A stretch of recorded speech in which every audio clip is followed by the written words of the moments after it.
Pain is a feeling most try and run from. It comes in many forms. Most of the time, when people think of pain, it's physical. Like the feeling of breaking your arm or burning your hand on something. But sometimes it's mental. Emotions, memories, thoughts. It comes in many forms. And unfortunately right now, it is hitting you in all forms. You are just racked with pain. Your insides feel like pins and needles that have been swallowed and twist around within your stomach.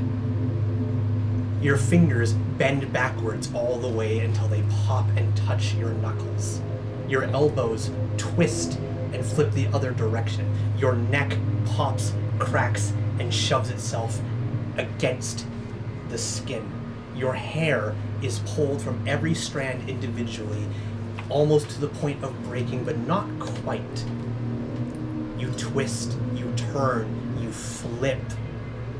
You feel like you are on fire, and you also feel like you are freezing. You feel like you are drowning, you feel like you are falling. You are racked with pain. Nothing like this has ever ravaged you. And no one should ever have to feel this way, because it is horrid. But thankfully, that hasn't happened yet. This is simply what is to come. So let's rewind back a couple of hours before the events of what is being spoken. To the city of Avranar, on the kingdom of Marinth, where we currently reside. We cut to a young woman sitting in a little house, or sorry, not a little house, a little keep inside a castle of Avranar, the kingdom of Marinth. Avranar is a lovely looking city. It has tall towers, massive structures, lots of very wealthy people. Nobody is really at odds with another. Everyone's quite happy with their situation here. Avranar is, by all means, the perfect city. You want for nothing, you get what you dream of, and you are able to find your way in life here. That was until recently, when Avranar was hit with a mystery beyond words. A hunter found dead in the woods nearby, but not just dead, brutally mutilated. Similar to what was described earlier, their body torn asunder, both burned and frozen, both twisted and broken in all horrid manners. What did this can only be thought of. Yet a floating disc was found nearby that crackled with thunderous energy and torrential power. What this is, no one knows, and too many are too scared to find out, save for 5 of you, who for whatever reasons you have, decide to find out what this is and how to stop it. And with that, we go to a young girl, little elf, seated by herself in the castle, awaiting instructions. She came here for her own accord to find out what's going on, maybe for adventure, maybe for something else. But we'll find that out from her in this moment. Avalon, you got here maybe a few hours ago. What have you been doing? Anxiously checking my pocket watch every, 5 minutes or so.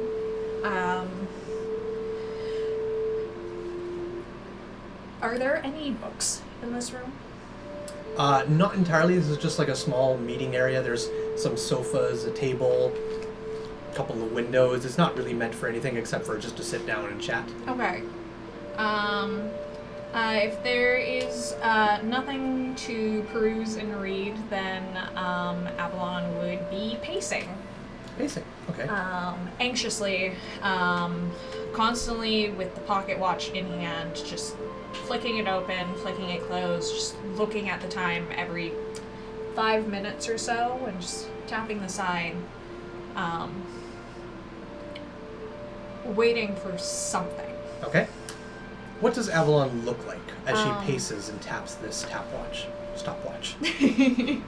Avalon is a average height, she's like 5'6", woman with like purplish gray skin, long pointed ears, and white hair that has 2 little buns on the top of her head, and from the buns, 2 braided bits down her back. She wears a lot of pastel colors, and the only thing that like really indicates like her connection to the drow, besides her skin color, is her shoulder pauldron is a golden spider web. Neat. Okay. So as you pace back and forth, just kind of anxiously waiting for something, anything to happen, do you talk to yourself at all, or do you just think? People should be here by now, right? People should be here. What is happening? Sorry, what time of day is it? It's Let me check my pocket watch. your pocket watch reads late afternoon, early evening. Late. It says early, on time, late. The sun has touched the horizon but has not yet disappeared over it. Your shadows are long. And as you tap and wait and tap and wait and tap and tap, suddenly the tapping changes its tune, because the tapping is the sound of footsteps as the door opens. Oh, people. And who does she see walk in? She would first hear some kind of leather-clad kind of foot boots coming in, so like a little bit of a step you can hear, definitely. Walks in a relatively tall human. He's about 6'2", and he has dark streaks in his hair. He's got slick black hair. He has a couple like light white, kind of gray on the side of his hair. He has mutton chops and a little bit of gray mixed in with the mutton a little bit there. He's wearing a yellow, kind of like a nice button-up shirt. He's got a leather jacket on, and he's kind of smoking a cigar as he walks in, and he sees you, and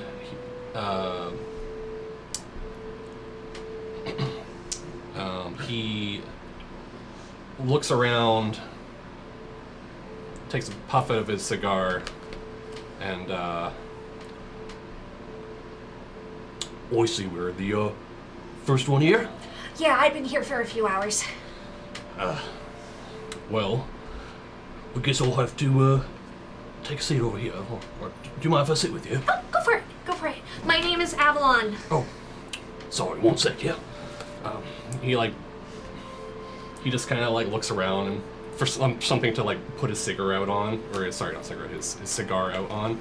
He just kind of like rubs it into the table, very casually, not caring. It goes into the table, leaves a singe mark, a little trail of smoke just kind of wisps away. He opens up his jacket and just kind of tucks it in a little pocket.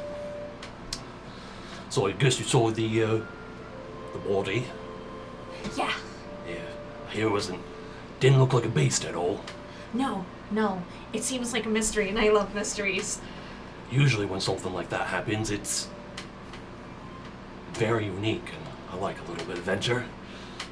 I've studied magic for upwards of 100 years now, so... Impressive. Thank you! You've probably came across a lot of artifacts, if you have. In school? Behind cases, yeah! Totally. So many cases. So many. Oh, you haven't actually come across any? Oh, I've seen plenty myself. That's so fun. You'll have to tell me all about them. What is your name? Vaughn. Vaughn? Wild. Have you heard of me? I'm gonna tell you right now, this history check is made at disadvantage. No. You've never heard any of my tales around town, no? Oh. I've only really started paying attention to things like recently, so I've been studying too much. Pardon me, but I'm quite popular around here. Are you? Oh yeah, everyone talks about me in the bars and in the taverns and... I don't frequent those. Ah. If it's not a library, I don't care. Well, I've been kicked out of libraries before. Were you too loud? Well, I was a little rowdy, yeah. I probably kicked you out then. At that moment, the door slowly opens. And what do they see walk in? First, they hear the sound of what sounds like high heels clicking on the floor. Very high heels. And in comes a 6-foot man. He's got very pale skin, kind of shoulder-length, fluffy blonde hair. And he is wearing almost like a crushed velvet, kind of like pirate-esque, pointed shoulder suit, puffy pants that kind of, his boots that he's wearing are very tall, they slightly go above his knees, and his pants are kind of tucked into the top of his boots. He seems very posh, and not only is it just him, but there is also a small, shorter figure beside him as well, who is also in a dark cloak. He comes on in and he kind of adjusts himself a little bit, and he's like, "What is going on in here?" We're talking. Hello, my name is Avalon.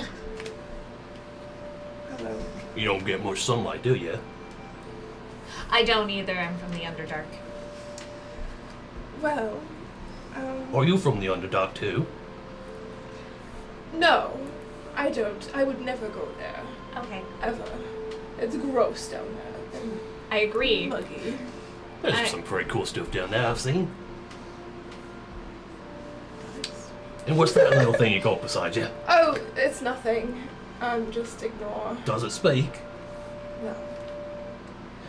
Are you guys here for the dead body too? I'm here for the dead body. Specifically the dead body? No, I'm here for the mystery around it, though, yes. Oh, yes, the mystery as well, but I heard there's a dead body. And that is my specialty. I would like to find out what happened to this. Are you a coroner? I guess you could say that. Okay. My name is Edwin, by the way. May I get your names as well? As I said, I'm Avalon. Oh, yes!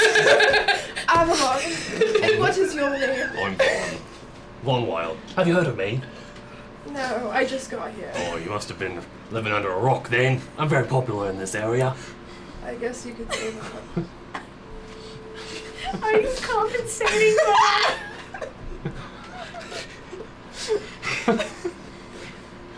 Compensating. Are you compensating? No. As the conversation kind of comes to a stall, the door opens. Who walks in first? I imagine as we were walking towards the door, you would hear like a march almost. Yeah, of armored boots, and not just one pair, but two. Okay. And But they sound like one. yeah, we're marching together. Yeah. And is this a double door, or is it just a single It's door? just a single door into a small little seated area. Like to get in. And the door wouldn't like slam open, but it'd definitely be open with purpose. Oh. So if anyone was in the way, they're getting bopped out of the way. Your small little side Well, creature Edwin gets never said squished. they sat down, so they may be in the way. I think Edwin would be too grossed out to sit anywhere, so I think he's just like standing. And Right. also, he needs to get comfortable first, so. Vaughn like pushes his chair back a little bit and like throws his feet up onto the table and just kind of like my, leans his you chair are back a little bit. Very at home. All right. What do they see Okay. as you walk into the door with purpose? Sorry, Uh, through the door, not. You would see a relatively a very young man, clad completely in like a bronzish chainmail armor with big pauldrons on each side, and basically strapped to the gills with whatever he would need. Javelins, longsword at the hip, and he's gonna walk in with purpose and kind of just. I swear I didn't take that bread. It was not me. I did not take it. Oh, wait. You're not a city guard. He's just gonna step to the side and allow you to come in. You see a head kind of just peek around the corner. This is what we're stuck with. Vaughn, what did you do? Oh, I didn't do anything. I don't believe you. As the two of you make your way fully into the room, what do you look like? Okay, so you see a what you would assume is an older gentleman. Not quite as in shape as he should be. Like, are you like larger or like just like kind of? Just Or like broad. yeah, like an older dude. Okay. You know, like I mean. Do you have still, a dad bod? Yeah. Okay. Dad bod, we'll go with that. I'm sorry, did you say smash? No. We need a smash. I'll write that down. I will ring this Smash bell. of the night? Hey, this is the unsolicited horny bell. When people are horny for no reason, the bell gets rung. Or for any reason, really. No, for unwarranted reasons. For viewers at home. So yes, older gentleman. He's dressed in the closest thing I can describe is like a Spartan. He's got a breastplate, a big helmet, shield, carrying a spear, and he's got a sword on his head. I imagine we both have the same helmet, but my character has his off, like in his arms, just on his, just holding it in his up against his side, pretty much. And my character is very young looking. He looks no older than 18, 19, just barely a kid to his adult age, pretty much. Very bright blonde hair, very short, cropped to the sides, and just a little bit on top, but very young looking. Have you both said what species you are? We're Human. yeah, both human. Human. Yeah. And Welcome to the human zone. Yeah. my character. Not would be all the of us. opposite. Not all of us. He looks very young. I'm old. Gotcha. Avalon's looking around at all these humans going, oh. Okay. There's a Are lot you of two you. here for the dead body as well? I'm Well- so sorry, he's so fixated on the actual dead body part. I don't know what you're talking about. I'm here to see what happened to this dead body. If you mean Then that we're say here that. for the money, yeah. We're here for the money. Right? My name is Otham Columblade. I am the envoy of the Columblade family, and I am here to ensure all of your protections. It will be a pleasure to serve with you. Vaughn's just like leaning back in his chair. He's just like, I smack you on the back of the shoulder. Aye, that's a mighty good introduction, lad. My name's Aelin. I'm Avalon. Call me the Red Lion. I'm Edwin. Why? Don't ask, lass. I- Don't ask. Maybe I'll tell you later. Okay. Vaughn like stops for leaning in his chair and like sits back, like comes forward. Vaughn Wild, but I'm sure you've heard of me. No. No. You're just like that. Well, that's unfortunate luck. I love how I'm the only one that rolled for it. Maybe. Well, Okay. now you all do. So, This is gonna be magnificent. fun. Is this all of us? I would really to do this. You hear a knock at the door, just kind of a like. Oh, thank Immediately go to the opposite deity. side. Yeah, immediately kind of shield with spear. Okay. As the door slowly opens, you do see a city guard just kind of open the door, take a quick look inside. Oh, he kind of he's here like for he you. kind of like averts his eyes, doesn't make eye It contact. wasn't Vaughn, Vaughn, I think he's promise. looking for you. 5. All right, I will send the delegates. Please wait here. And the door shuts. I happen. You know that. Apparently, he hasn't heard of Vaughn Wild either. All right. A few moments pass before the door makes a sound again of a. And the door. And you see the duo delegates. Some of you have, well, all of you have heard of the duo delegates. They are the people who runs the city of Avranar here in the Kingdom of Meredith. But some of you have probably only ever seen them a handful of times. They don't totally go out in public all that often, except for like parades or big events that are happening. Most of the time, they are here in the castle, tending to political business or doing whatever it is that rulers of kingdoms do. Who knows? None of you have ever been rulers of kingdoms, so who knows to say? But Aye, lad, here comes the boring part. So, do they have a certain title that they have, like, or is like my lord a thing? that's a great question that Torsten doesn't know, and he's going to make it up on the spot. They are simply called delegate. Okay. So they are just, you have delegate Galadir and delegate Rankill. Those are some delicate people. Gal. Don't mind my accent, though. Galadir. And so it begins. and- sorry, Galadir and who? So the first one, so the full names, Galadir Avranar and Rankill Starkey. Rankill. Are they both male, or are they? They are both male. Okay. One is human, one is elven. Mm-hmm. Rankill is the first one to walk in. He is human. He is an interesting creature to look at. As he walks into the room, he, at first glance, looks quite, like, broad and strong, and then you notice how many freckles he has and everything, and you're like, the man looks like he's pushing 80, but he's only been pushing 80 for, like, a year or so. But he's also been the ruler of Avranar alongside Galadir for, as many would think, hundreds of years. Very interesting, but whatever he eats, incredible stuff, because he looks fine. But Like essence smoothies. yes, the best smoothies. As he kind of comes in, like, he doesn't even have a cane or anything. He is in nice royal garbs and everything. He does have a couple bits of armor plates just kind of sewn into his cloth. It's really not going to be all that good for protection, but it looks nice and it shimmers in sunlight. As he kind of walks in, he just goes, 5. Excellent. Otham would immediately go. Sorry, yes. Would go on one knee. Okay. My lords. Oh, no need for that. We are going to be reliant on you, so we should be kneeling to you. But my knees don't do that anymore, so you'll forgive me if I say I would, but I won't physically do it.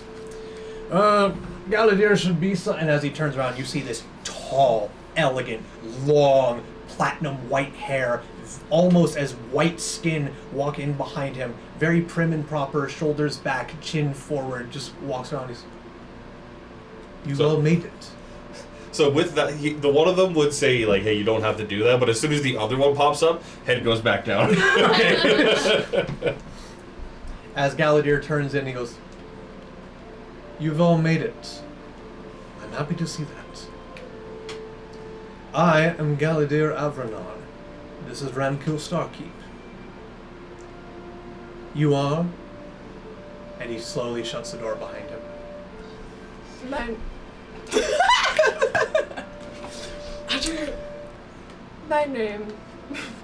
My name is Edwin. Okay. Nice to meet you, Edwin. And he goes in for a handshake. He kind of like delicately puts his hand up. Yeah! Avalon, great dream. It's an absolute pleasure. Mine as well! The rest of you don't get a handshake. I didn't reach that far.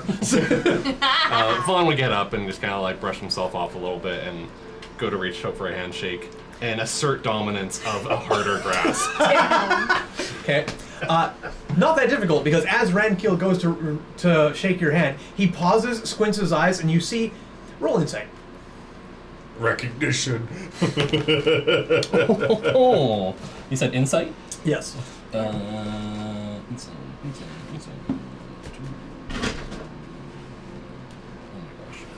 Oh my gosh. 24. Jesus! Alright, you see, like, nothing in this moment breezes past your eyes, because you notice as he comes in, he slows down, he squints his eyes at you, and you see his eyes just quickly glance to the burn mark in his brand new table that he got near a week ago, as they cast back up to you. So I would see the eye glance? Yeah, you'd see him as like, Oh, would you look at and that? he grabs your hand, and then he goes, Who would have done that? "That's a great question. Your name again?" Von Wild. Von Wild. I'm sure you've heard of him. I have now. And he lets Roll. he like lets it move your hand. Roll. I will roll a history check. Do you also get disadvantage? Natural 1. You don't get And that's the disadvantage. high one. He hasn't even heard of you in this conversation. I just met you and I still don't know I you. will not make every character roll to know if they know me. Okay, well. That's class. Well, I mean, It's funny. Oh, it's not classic. It's So, sweet. and he like goes to let go of your hand. Do you continue asserting your dominance? No, I Okay. just would have I would have had a stronger. Tried to make sure I have a stronger grip than he does. Acceptable. And he just goes, Are you in the corner now? I'm still Territory? bowed down. okay.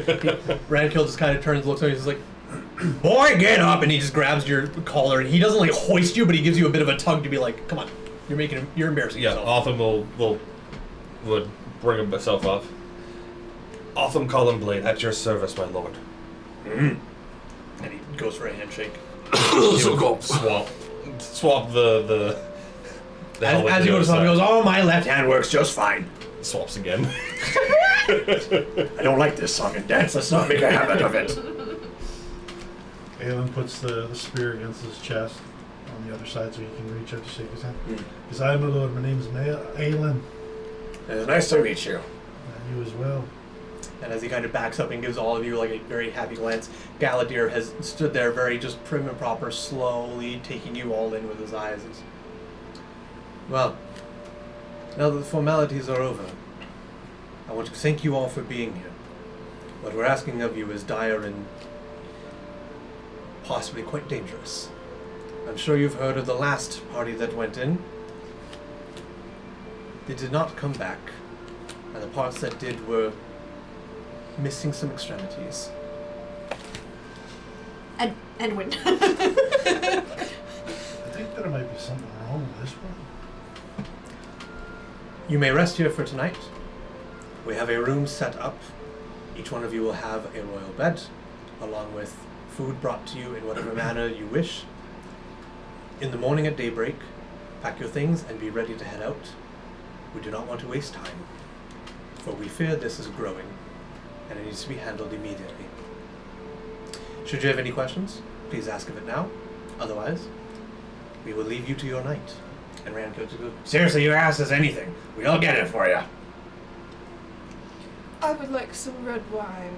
Red wine? How old? As old as you can find it. Done. We'll take a bunch of dried meat if you've got any. Absolutely. How many history books do you have? Not too many. Can I have them? Have them. Where he kind of like For the looks over at night. Galadir, and Galadir just goes, For the night. for the night, that can be arranged. Okay. And Rand goes, I don't even know who would ask about that. Galadir goes, I know who. It is all right. Anything for the boys? I don't need anything. I don't even need a bed. Well, you're getting one. I don't know what to do with it. Oh, I should ask, Edwin, will you be sleeping with your friend here, or do they need a room of their own? We'll be together, thank you. Hmm? Floor it is. Well, so be it. Room with you, lad. Once again, thank you all for being here. And he turns and he kind of brushes past Galadir, and Galadir just kind of gives him a subtle nod off to the side, looks at all of you again, and just... and slowly leaves out the door. Thank you. A few moments later, a guardsman comes in, opens the door, and goes, if you would but follow me to the rooms. And he opens the door and just kind of stands and waits. I leave. I leave. I wait. He goes, and Okay. then we'll follow in behind. Alright? Yeah. You guys are led down the hallway. You can see tapestries and some very beautiful paintings done. There's some that show the city of Avernor as it's being built. It looks nothing like what it is right now. It looks like just a couple of small towns with thatched buildings and everything. And then as you follow down the hallway, you can see it. The same portrait basically was taken and redone over and over and over again as you see it building up and getting taller and taller and wider and taller until you finally reach the end and you can see Avernor now painted as it is now looking to you. And the difference is night and day, and it's quite impressive just how much went into building this beautiful city.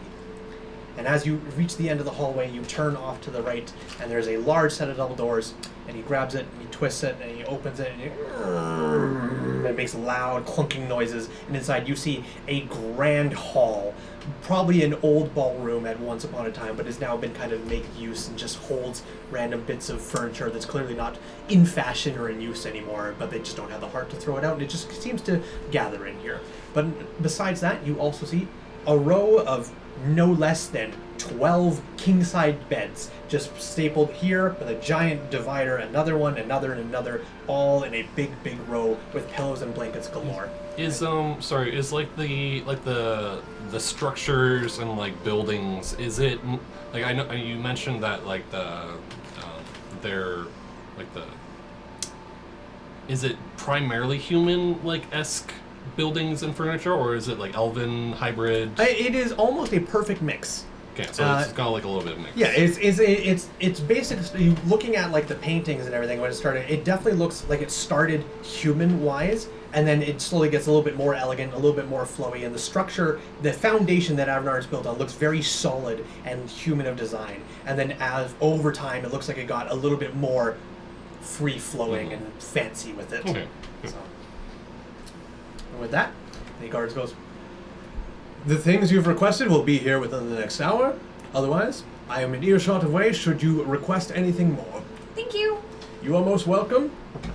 Good night." And he walks away, and the door is shut. And with that, a bunch of candles that were at first unlit all light, and the whole room is awash in an orangish, warm glow. Oh, would you look at that? Oh, fancy. This isn't as bad as I thought it was going to be. Vaughn kicks off his boots and he like goes and jumps on the bed. What is that smell? Bling. Not like jump, like, but like just kind of like jumps and lays on it. Oh, pretty comfy. Not bad. Alright. Aelin walks over to one of the quartered off areas, removes his armor and his weapons, and lays them on the bed, and throws his bedroll out on the floor. All right. Your armor sleeps better than you do? Aye. Okay. Aye, it does. What's with the hardened soldier act? Ugh, you know I never liked beds. Always used to sleeping on the ground, especially back home. Is there any windows? Yeah, oh, yes, several. Vaughn just kind of like walks over and just kind of like looks out the window. You see the sprawling city of Avanar. You are a good 6 stories high right now, and everyone just looks like ants. You can see the forest beyond as it sprawls out, and you can see just at the edge of the forest the long ocean coastline that stretches off into the abyss, and the little flickers of sunlight just disappearing beyond the horizon. He just gazes out while just kind of listening. Okay. Are there any extra blankets or pillows laying around? They're not gathered anywhere, but there are more beds than there are people, so you can absolutely just take them from any beds that you want. Okay. Well, Edwin's gonna go and go to one of the unoccupied beds and collect some of the blankets and pillows. And, Okay. yeah. And he's gonna bring them over to his cubicle area and kind of like lay them out on the floor. And he's gonna usher his companion to kind of just like on the floor. Okay. And it stays where it is. It doesn't go anywhere. It kind of just like sits there. and Okay. hangs out. You got it. It just lays down on the. Yeah. And Edwin's gonna sit on the edge of the bed, kind of just like looking around and whatever. Okay. I'm gonna break character for a little bit here because we didn't have this conversation. Do you want to play your companion, or do you want me to play your companion? I guess, I mean, You would be deciding your companion's personality I and can. actions. yeah. Sounds good. Is mainly asking, do you want to like communicate with yourself, or do you want to bounce it off of me? Probably just myself. Perfect. Sounds good. All right. Carry on. You always think this was human? This whole aspect of the killing? I don't Or think non-human? No? so. No. Not from what I've seen. It might be magic. I know magic. That's wonderful. About magic. Magic that strong though? Well, if we put it into theory.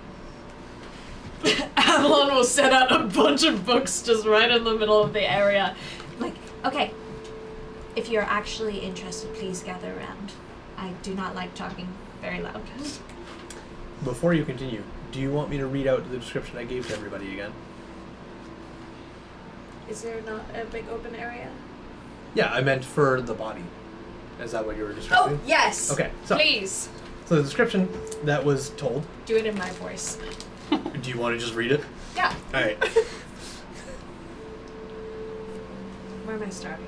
I've already scrolled to it. It starts at until the day. So, the hunter's eyes have been removed from her skull from the inside. Fingers bent backwards at her knuckles. Her skin was said to have been burnt to the bone across her back, yet frozen through and through across her legs. They fell apart like snow when they tried to move her. Her hair was thinned so much that it was still dangling in the air, yet there was no wind. This feels very magical to me. So there was lots of elements associated with like the types of damage it's taken, like the body is taken. Yeah, it took a ton of damage. It looks like it was burned. Like different elements. Though. Yeah, it looks like it was burned. It looked like it was frozen. It looked like it had a bone snapped. It looked like it had like cuts and lacerations. Yeah. It all manner of stuff happened to it. And when they tried to open her up, well, they did successfully open her up, but her organs were pressed against her spine. So everything was pushed back. Yes, like a force damage. In the entirety of my Thanks field, God. this has never been anything I've ever seen before. Which is what makes it so interesting. It's not in any of the history books either. Can't be an animal. Most animals eat their prey, or Well, not all of them. true. But Do you think there's any way that we could go see her for ourselves? Probably not. Maybe. I don't know. That's a question. Guard. Is He, the guard still he unfortunately doesn't hear you with that volume. Guard. Not much better. Guard. Yes. I've been summoned. Hello. Is there any possibility we can see the dead body? You mean the one recovered from the woods? No. No. No, they were, how do I put this? Locked away in a box and the key was thrown away. Okay. Wise decision. Fair enough. Thank you. You're almost welcome. The answer is no. I mean, we could try to find it. If there's a reason that we are not allowed to see it, maybe there might be some clues on top of that. I don't think we should go breaking into somebody else's castle. I agree. It could just be chaos magic. Untamed, wild magic that destroys everything it touches. I would be very curious as to what caused this. Maybe we should go looking for it. I think that's what our entire goal is. Exactly. And they had mentioned a lightning disc of some sort. That's the portal, correct? Yes. Yes. But it's not confirmed to be a Okay. portal. I've been calling it a portal to all of you, but nobody in Merit or Avanar has called it a portal. It has been described as an 8-foot opening suspended half a foot above the ground that seems to swallow any and all particles around it. Yet it is said that all the trees and roots within eyesight of this freestanding curiosity were pushed and leaning away from it. It crackled with the sound of thunder and beckoned with an immense pressure. I didn't hear lightning disc. I thought I heard lightning disc. Is it still there? No one said it's changed. No, the only thing that I believe has moved has been the body. Right, then we should probably just get some rest, and then in the morning we'll go find this electricity bottle. I think that's a solid idea. I agree. Oh, right. Hey, lad. There's a knock at the door. The guard opens. He goes, "Your requests have arrived earlier than expected. Thank you! A bottle of red wine. Oh, thank you. You're most welcome." And he kind of like does a double check. Our entire history collection. That's me! He slowly opens the door and you see another town guard with a wagon of books just kind of Like a wheels trolley? it in. Yeah, like a little Yay! trolley just wheels it in. He goes, You're not going to read that all night, are you? there is only 12 books. I can read it. They're not Fascinating. they're not that big. Each one is maybe this big. I can read it. Oh, you guys are all human. I don't sleep the way you guys sleep. Do you sleep upside down? No, I'm not a bat. I'm a drow. Is that a difference? Yes! Drows are associated with spiders, not bats. Oh, excuse me for not knowing. Did anyone else make any other requests? I don't think so. Oh, I did. Where's my jerky? Oh, yes, right. Oh, yes, and then meat that was perfectly fine and is now dry. Oh, thank you. Is it a big heap and plate?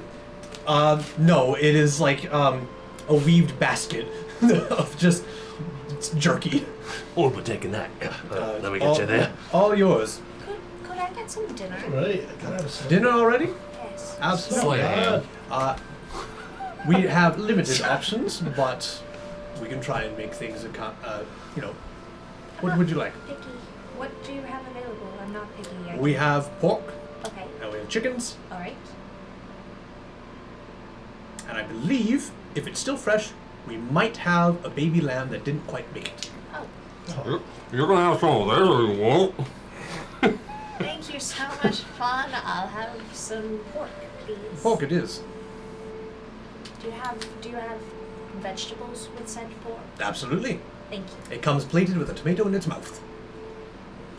Oh, I thought it was. Oh, this is lavish. Okay. I wasn't aware it would be a full. If that's not enough, we will stuff it with broccoli. Oh no, I thought. Maybe some asparagus as well, if it's to your liking. Fill its ears with cauliflower. Very kind of you. I was expecting a small, tiny plate with. We have a sliced cook who pork. makes incredible rhubarb. Oh, we don't want I the. would love that. We don't want this actually. room getting gassy. Well, it'll be your night that's ruined, not mine. I was just expecting a small plate with like sliced pork and some like roasted vegetables. Oh, no, we were told to treat you the finest meals. Oh, I'm so sorry. I'm used to the magic school cafeteria food. Well, that's a shame. I don't know what that's like. So, Horrible. is everyone else alright with a stuffed pig? That'll do just fine. That's a fine enough meal. Oh my. Okay. I might have a little bit, I guess. Well, you may have as little or as much as you wish. We will be back within the next... Oh, what do you think? Hour! Within an hour. Oh, thank you. Mm. I wasn't expecting a full roasted pig. Well, we are in the keep. I just start picking up history books and Does your little friend want some jerky? Vaughn, may I make a request? He starts insinuating, trying to feed the little thing. Don't touch. Just step away. Vaughn, may I make a request? possibly don't talk with your mouth full. It is very rude. I'm sorry. Well, got a wee bit of a wait. Can I interest you in a game? As loath as I am to lose again. What game? Chess. You never know. It might be your night tonight. If there ever was a night. So we'll just, after I take off all my armor and have it set off to the side, I probably just head over and have a little table Yeah. that we just, sit down in front of. Okay. This is vital information to me. Who carries the chessboard in pieces? Okay, thank you. This will be on the exam. Oh no! I'm assuming with my wine, I also got a wine glass and not just a No, just a bottle. Just the bottle. He's just full chug. Well, Edward cracks open the bottle, realizes he doesn't have a wine glass, and drinks it anyway, Okie dokie. as elegantly as possible. It is delightful. It is probably, even though you do not get the elegancy You are right. and decency of drinking it from a proper glass, Again, lad. the taste is still sublime. It aerates, it is lavish, it fills all the senses of your mouth. It does all the things that wonderful red wine does to people who love that stuff.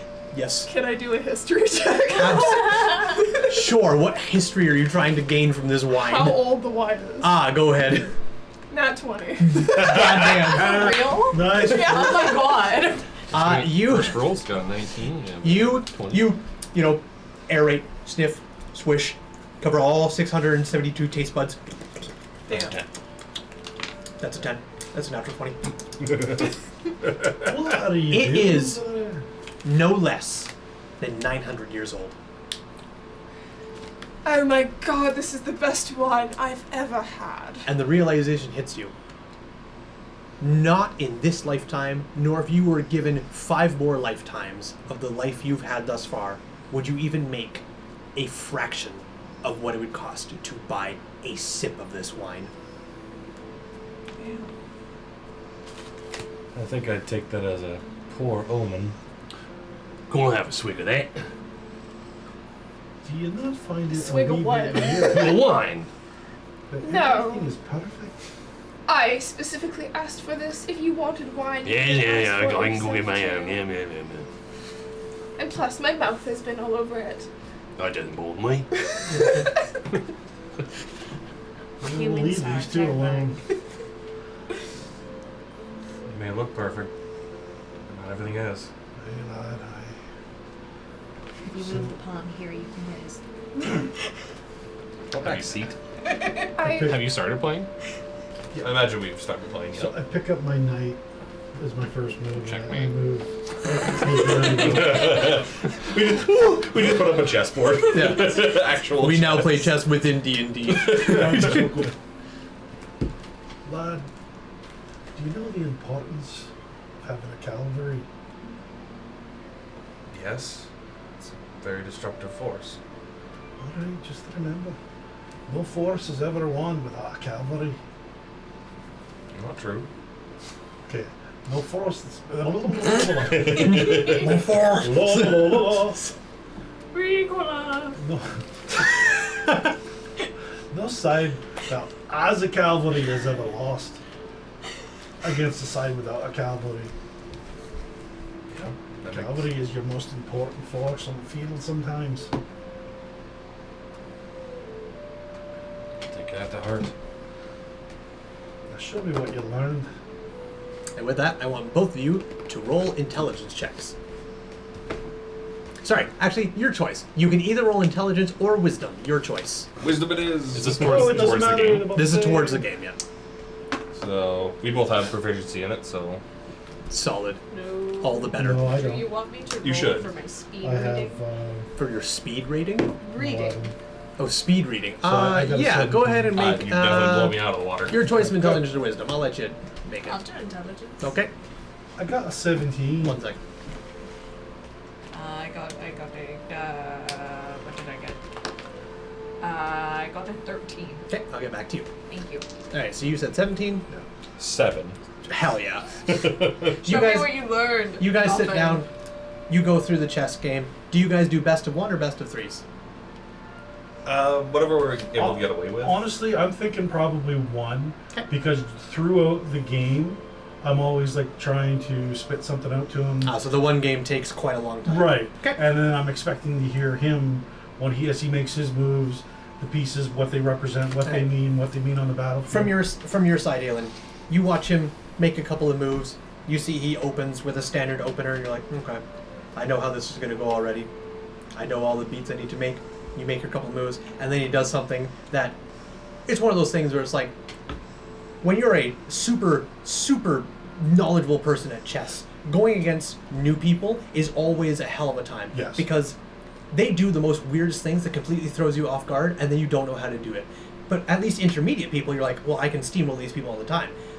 Beginners make moves that you wouldn't even think of making because it's just so wildly out there. Now, he's not quite there. Because you make the moves, you watch as he does things, you explain, and then you look down and you realize, I'm sorry, why on earth would he have ever done that? And then you blunder yourself, and then he takes one of your pieces and you go, and you calm down, you think to yourself, you do a couple other pieces, and it's right back on track, and you're like, he's learning. That wasn't a blunder. He almost got me. From your side, you've no fucking idea what you're doing. You move pieces, you're keeping a good look on your face, you're like, I have this old man in the bag. What? He'll never suspect this because I don't even know what I'm doing. And you see his face goes quizzical. You see his face go quizzical in there, and you're like, I fucking got him now. And then he checkmates you in 4 more moves, and you're like, fuck. And with all that, you don't even realize the food was brought in. You guys are so locked into your game. The fat pig is displayed on a large silver platter lined with all kinds of fruits and vegetables and entrees and sticks of chicken, and a humongous tomato just shoved in the pig's mouth, its eyes fully just slit and cut open as it's nice and seared to perfection. It smells incredible. Is it a wild hog or is it like a farm egg? It's farmed. It lived a happy, wonderful life right up until the moment it was killed 2 hours ago. Oh. 2 hours ago. Yeah, sounds like a good lad. Perhaps we should grab us some. It might be the last real meal we have in a while. Yep. Back to basics again. Just an observation from everything that we've seen. I'm assuming that when we find the cause of whatever has done this, we're gonna get lots of riches. This is much more lavish than I thought it was going to be. Or, hear me out. They're feeding us our last meal and treating us nicely because they think we're going to die. That could be it too. Anyway. The realization. Whoa. I wouldn't mind a little bit. He kind of grabs a couple grapes. And are there extra plates or anything, or is it just on a table? No. They brought in all kinds of cutlery, and you grab your wine glasses finally. That is brought there. Thank God. They brought pitchers The of water. wine's already half gone anyway. You got it. You were start, sleeping real quiet tonight. I'm sorry, go ahead. He's gonna put some food on the plate, and he's gonna go back to his cubicle, and he's gonna feed some away from everybody else. Feed some to his little companion beside the bed. Juan would have seen you go for the grapes, and he would have also went for the grapes. And then, he would do the throw it up in the air and try to catch it in his mouth. Make an acrobatics check. Damn. 19. Hell yeah. With precision. Swash. Do it with the dice. You get a Do it with the great- dice. Break your teeth. I feel that. Sorry, were you done there? Yeah. I feel like Ailyn would just kind of reach over and just grab a chunk. Being a soldier, he's used to just eating on the field. Mm-hmm. Unlike you, you'd probably be a little more refined, I would think. A little bit. I'd still take I'd still go for a pretty large chunk, but it would be put on a plate, proper, with Avalon is utensils. doing nice little slices. Vaughn just tears off a leg. See, I was thinking about it. Pulls out his a knife and just kind of slices it and then just takes it. You got it. He has a plate, but he just Yeah. an obnoxious. The leg just does not the fit on that plate. Alrighty. Just kind of awkwardly starts nibbling on it. Avalon is just slicing bits of ham. Edwin really has not eaten much himself. Most of the food is going to his other half. You got it. Alright. The sun begins to fully disappear beyond the horizon. The light emanating from these windows begins to dim, and strangely enough, the candles also begin to dim, though the wax that they are burning does not seem to have shrunk. Can I make an Arcana check to see what magic this is? You don't even have... Oh, to what magic it is. Yeah, go for it.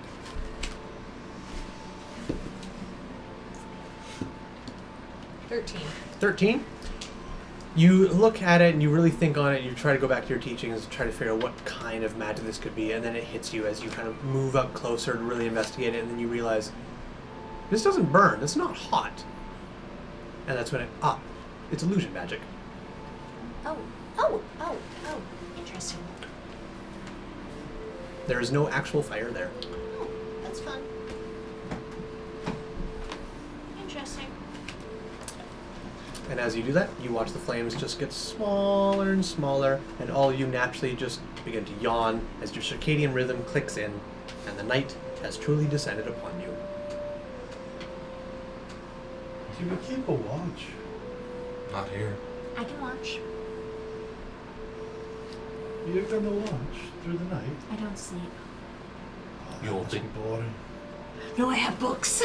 You don't think we're That must safe be in boring. You don't think we're safe in here? I don't know. It seems a little too perfect for me. Well, yeah, they're treating us well before we go to die. Aye, lass, you could be right. I think I am. I usually am. In fact, I would agree with that. Well, good night to you all. Hopefully we live through the night. Edwin doesn't really say anything, but he kind of just rolls over in bed. That's good enough. And as I start to walk over to my little cubicle. I turn around and flash you some signals, just to like stay alert. Gang signs. Huh? Gang signs. Yeah. Guard signs. Army signs. Bloodborne. We both took sign language to communicate with each other. So Hmm. Oh, look at you. Marty. I would sign back to you. I have no idea what to expect with these people. I would have signed back in Scottish with an accent. Sorry. That's not a real language. Yeah. Scottish Sign Language. SSL. Scottish language, there's a whole lot of slurs Sorry. interwoven between all of Look, it. there's accents on the letters. Yeah. To anyone that actually knows sign language, like, we do not. We're not going to try. This is fantasy. Sorry if It's, it's it's rude fantasy sign language. Let it slide. This Oh, is yes. thank you. This is fuck you. I was gonna say, don't do this one. This is fuck you. This is thank you. What it's like? What's this? No, never mind. So yeah, I would sign back to you. I don't know. I don't know what to expect either. Just stay alert. And with that, I would go over to my bedroll, lay down, and immediately start snoring. You got it. I'm reading. Out like a light. I'm doing a little Just like read me. session. Alright. So, you are beginning your long rest. You are reading. That leaves 3. Oh, sorry. You're also resting? Yeah, he's Yep. past the fuck up. Alright, so I'm long also, resting. I'm also going. Long resting? Alright. Von Wild? He would just have one more kind of like glance outside at nighttime. A little harder to see the surrounding area, but the moonlight does shimmer beautifully off the flowing ocean, and there's still lots of candles and oil lanterns within the city below. People are still doing nighttime activities, but yeah, it's peaceful. Yeah, he just kind of has a little glance out and then goes to the bed. All right. You continue reading. Yes. These history books. Made a little fort out of my pillows and Hey, just whoa. Cuddled in. Not Bix level 4. It's just like the nest Okay. of pillows, essentially. Valid. It's like a big comfy reading chair. The history books, unfortunately, not all that interesting. Most of them are about the history of building Avernar. That's fine. Occasionally, they do mention some smaller towns and even a couple of islands way out that you can sometimes see on perfect days kind of nearby. But it's either nothing that super interests you and you don't learn anything that's like, wow! Unless you really love learning about foundations. But occasionally you'll find something you're like, oh, that's quite interesting. But most of the stuff is like, I knew this already. So, fair enough. but with that, the night. Read for 4 hours and then I trance You for got it. 4 hours. You got it. Do I Huh? get through all 12 books? You easily. You get through all 12 books before you even get anywhere near close to needing to trance. Okay. And with that, the night finds you all. It is peaceful, it is relaxing, and it's very comforting. Save for one of you. I need you to roll me a wisdom saving throw.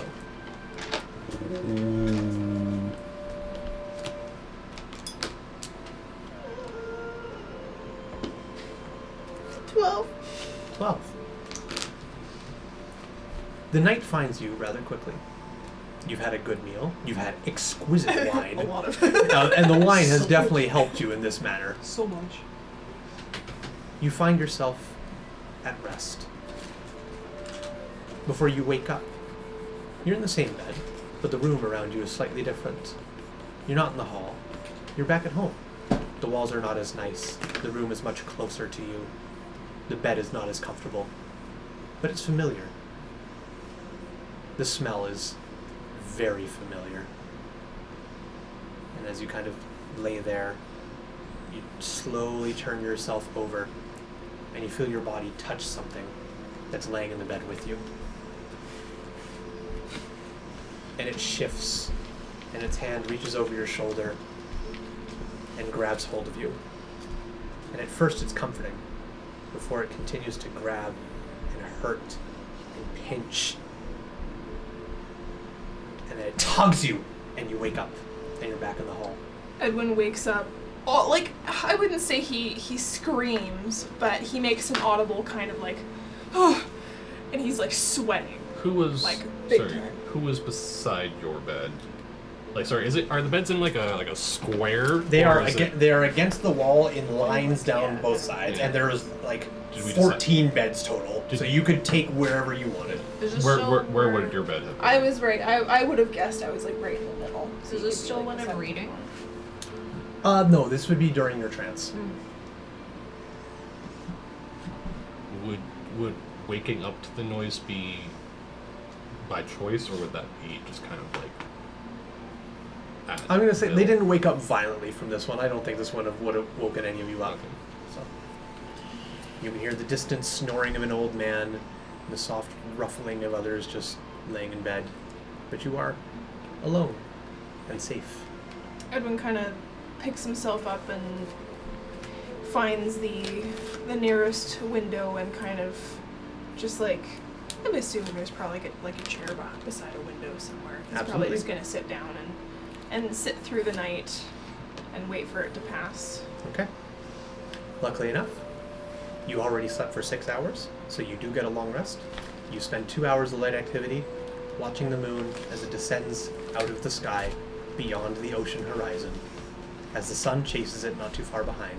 You don't see the sun, but you see its effects as the trees go from a dark, dark green to a brighter and brighter as the warmth of the sunlight slowly creeps over and chucks shadows long and powerful across the land as the sun makes itself known. And with that, the rest of your group, slowly one by one, awakes and is ready for the morning. At sunbreak, the duo delegates are to arrive and take you away. You merely have a few moments, you believe, before they will be here, as you arise from your slumber. Okay. I'd help you with your armor first. Alright, get up, old man. Hear me out. We're listening. Aiden would be awake already, sitting on his bedroll, and in his hand he would have this little bottle, just kind of rolling it over in his hands, or in his hand, and occasionally just kind of popping the cork, smelling it, and putting the cork back in. Ooh. And then I imagine I peek, basically like peek past the little divider. this is something you probably have seen 100 times before. And I've never mentioned it. I've never like been like, hey, what's up with that? I've been like, okay, that's something that he does. I'm just gonna leave it. Yeah, as soon as you poke your head in and say anything, he just, oh lad, good morning. Need help with the armor first? Just give me a couple of minutes. Need to get up and stretch me old bones. Gets up and crack, crunch. Otham just like recoils a little bit and just goes back behind. And I starts would think clanking he was around with those Probably armor. just sleeping in like his loincloth, so that you can see scars and, you know, just he's been through a lot. I start putting on my own armor first. I put my clothes on. Actually, you know, I really don't think I need much help. I mean, it's a breastplate, it slides over. Okay. So yeah. About 20 to 30 minutes past sunrise, there is a knock at the door. The duo delegates are here. Are you decent? Mm-hmm. Eating leftover vegetable. Vaughn probably would have also been like snacking on some of the leftover. Like, would they have taken the food away? Only if you said you were done. Oh, okay. If you were like, no, leave it. Edwin's still by the window, and he's having his first drink of the day. Just like a little bit of the leftover wine from the night Okay. before. Starting early, I see. Might as well if we're going to die. I think I'd No, it's just a hypothesis. Literally water. Just a hypothesis. Well, I'm not gonna die. I don't know about you, but No, I'm not he's dying too here. popular to die. Lad, My you tail want some does not rations? bend here. You want to eat some water there? It sounds like you're decent. We're decent. I will bring them in. Thank you. We'll eat what we can and save the rations for later. Learning, lad, you're learning. A few moments pass by. The duo delegates! As the door opens, you see two town guard open the door, and you see Both Avernar and Starkeep are standing there in the exact same garb you saw them in yesterday, and they look at all of you and go, I trust you ate and slept well? Yes, thank you. Aelin nods towards them. Like a baby? Good. Well, are you ready? Yes, yes, I yes. suppose. Very much so. Right. Yay, mystery. You want to bring the wine along?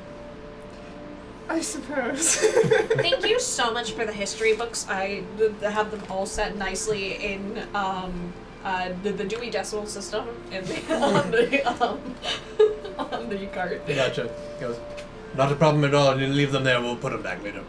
I organized them for you. Oh, much appreciated. It's my job. I'm used to it. Well, it's a bit of a hike. Let's get started. And he turns around. Who has a passive perception of 18 or higher? For once, not me. Yeah, Okay. anybody does. Okay. We're level 0, Torsten. I know, just checking. I put my hand on your shoulder. Man, this is one hell of a group we're with. We got a bookworm, an alcoholic, and a self-professed hero. I'm sure they have their merits. Let's hope so. If not, we're going to be doing a lot of work. Avalon adjusts So be her it. book bag. Checks her pocket You get a bunch. smile out of him. Well, And he slides his helmet on. Yeah, we both slide both of our helmets on. And Gotham's color scheme is very blue as compared to his red. Yeah, mine's red with gold trim. You see The two of Vaughn. them coming up and it's like, whoop, whoop, here come the police. Run, Von Wild.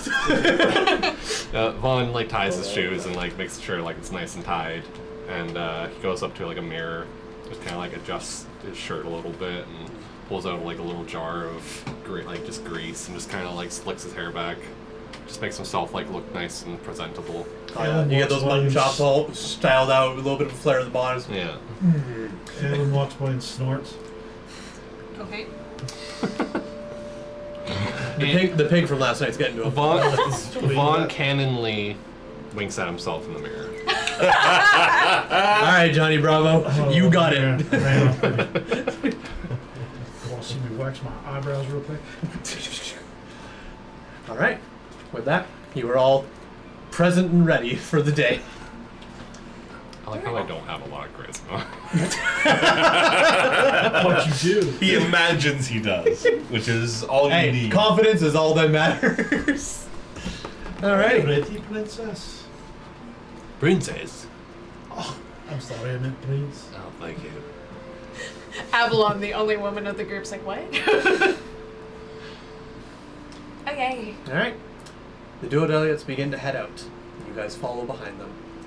One by one, you pass several towns guard, who give you interesting glances. Most of them look at you with pride and honor, and they stand proudly, but it could also just because the delegates are passing by and they have to do that. But a couple of guard you see look at you with quizzical eyes. One could even say possibly sadness, as word has clearly gotten around the keep of your visit and what you are here to do. So you said the people are kind of bowing and kind of greeting, or not greeting, but They're not really bowing or anything, but it's just you get the sensation from them that as you guys move about, following behind the delegates, they stand tall. They look at you with some of them with pride and honor, and others just kind of like slouch a little bit in a weariness. Vaughn would get a little bit of an ego boost thinking that some of that upperness is towards him. Absolutely, and it very well could be. Word about Von Weil has traveled far and wide. It makes no reasoning why they wouldn't have heard you here in Navarnar. Aelin would kind of lean over and I've seen this look in a man's eyes before as they march off the ward. I do not think they think we're gonna make it. We'll have to prove him wrong. Are you whispering this?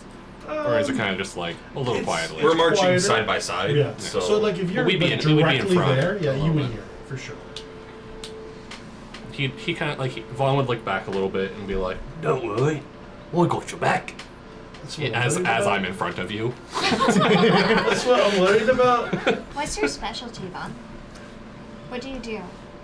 Specialty? Yeah. What do you mean? Like, I'm good at magic. What are you good at? Tracking. If you need to find something, I'm good at it. You're a mailman? Well, FedEx. I mean, if you lose your mail, Shut your maybe, mouth. but if you lose your mail, I might be able to track it down for you. Alright. I'm sure that will come in very handy. I mean, it's not exclusive to mail. I'm just saying, like, putting me on the spot. I'm What very child? good at that. I'm just gonna nod over to Edwin's companion. That's you said it's very short, right? They're very like, I'd say not too short. I'd say they're maybe like in like 5 feet, maybe a Oh. little bit taller. My height. Oh Got it. shit. Maybe a little bit taller than 5 feet. Oh, okay. Or maybe 5 Not feet. my height. Got 5 it. feet. Okay, 5 feet. I don't know. Literally, I don't actually. know what that is. Perhaps it's a couple of goblins standing on each other's heads. They kind of hear Would you goblins be that quiet? and like look over, If they and don't live. in like in the cloak, you can't see anything else, but you can kind of see kind of the glimmer of like 2 red eyes and bandages, but you can't really make out like any identifiable features. As it like turns around the show light, it's just like a little. Yeah, totally. Yeah, I do the same. Edwin's completely like not even noticing what's going on. So you have control over that thing, right? My thing, Yeah. What Is it that gonna be a thing? problem?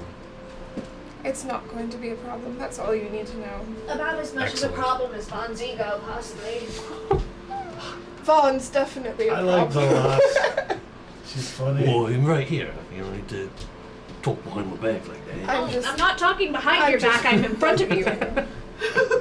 I Sorry, didn't mean that. I'm you sorry. chose the marching order. I'm sure you know exactly what you're doing.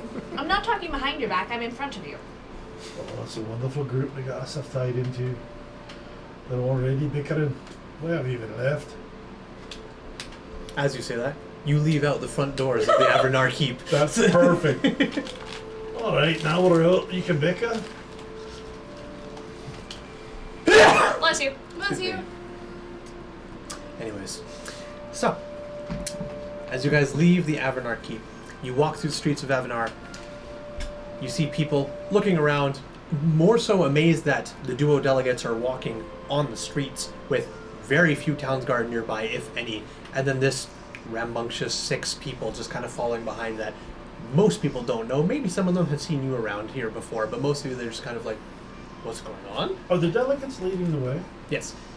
The delegates are standing side by side, having like small talk next to each other. Rankill seems to be doing most of the talking. Galadir is kind of standing very prim and proper and just walking forward. If he is speaking, he's not even moving his head while he does it. He's just a man focused. Are there lots of people on the streets? Not this early in the morning. There's the occasional person who's kind of just out and about, but you know, the sun's not high, the market's not fully in swing yet. There's a few people here and there, but not a big amount.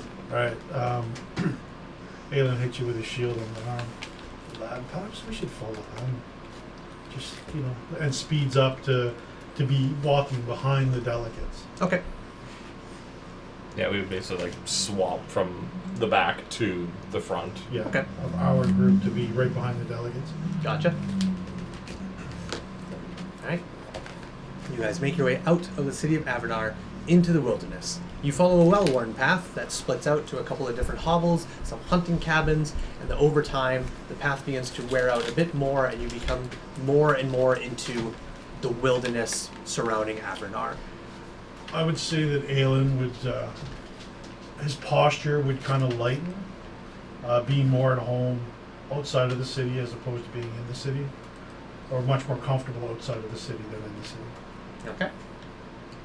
My bearing would get more determined, like head more focused. So we would basically be switching demeanors.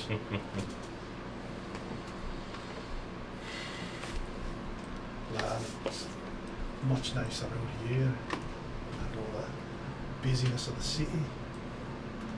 You need to lighten up a little, especially out here. Out here is where it's dangerous. Well, physically.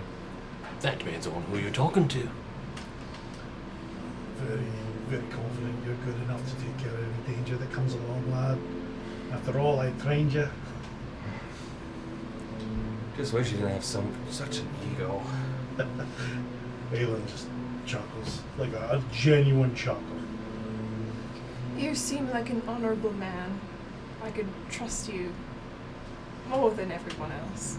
You're okay too. This guy, I don't really know why. This guy! I love, they don't even use his name. Sorry. Awesome. You're What was your fine. name again, lad? Vaughn.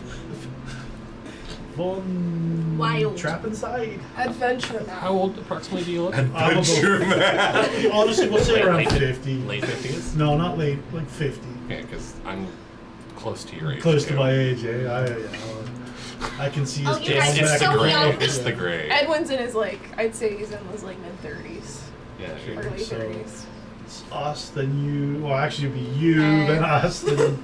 Okay. Surprise, I know I look 20, but I'm actually 140. Alright. You travel through the wilderness for no more than about 2 hours' time. The path is not well worn, but occasionally you can see a small broken trail where there has clearly been a few people going here. The air around you does begin to get colder as you approach whatever it is you're approaching. Not too freezing, but you do notice just a slight chill in the air. Alright, I start to tense back in a little bit. Is this where the trees are starting to... You do see a very subtle change. You didn't even notice it was happening until you realized, like, oh shit, and some of the trees are swayed over. But now that you've noticed it, and as you keep moving, you see more and more trees are swayed more and more over. As you travel through this for quite some time, Rank yells something. Alright, eyes up. We're about 5 minutes out. And he is no longer his jovial self. You can definitely see something's happening around here. Alright, yeah, you're right, there is. Let me go look at that tree over there. Is, What a way to is... He's going to go. He's going to piss on that tree over there. Are the, like, obviously there was, like, birds and, like, little critters and stuff, like, on the way here. Mhm. Is there significant less? There's nothing.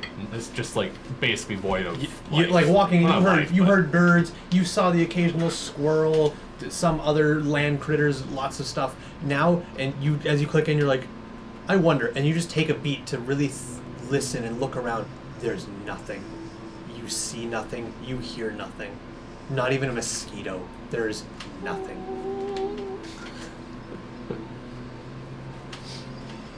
Just hand on sword. Shield. Just ready. Well, and have his hand on his whip. I'm just kind of... just at the ready to unlatch and pull it out, but... Edwin has brought his companion closer so that they're more of a group than two separated. Okay. Avalon is clutching her pocket watch tightly. Okay. Alright. As you travel through this woods, on high alert and tense, you see your first fallen tree completely uprooted, large amount of dirt and roots just splayed out like a web cut around. Just as I thought, it's a solid oak.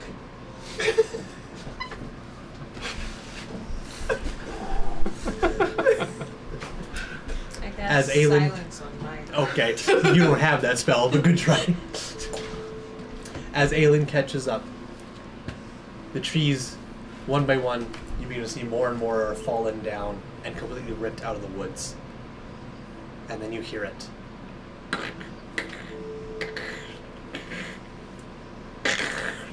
Like loud snapping and cracking, as if someone was taking 3 to 5 twigs at a time and just wham! Snapping over and over and over. And then you round the bend and you see it.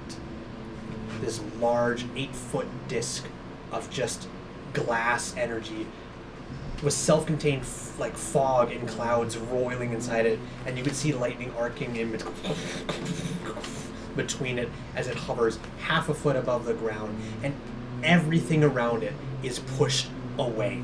Some trees remain upright, but most of them are completely ripped out of the ground. Some are even thrown 20 feet away from where they were planted.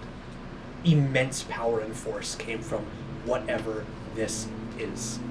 Is there like a wind or anything like right here where we are? There like, is are we no feeling wind. anything? There is nothing. There is no sign of life. There is no... just nothing. I don't like that.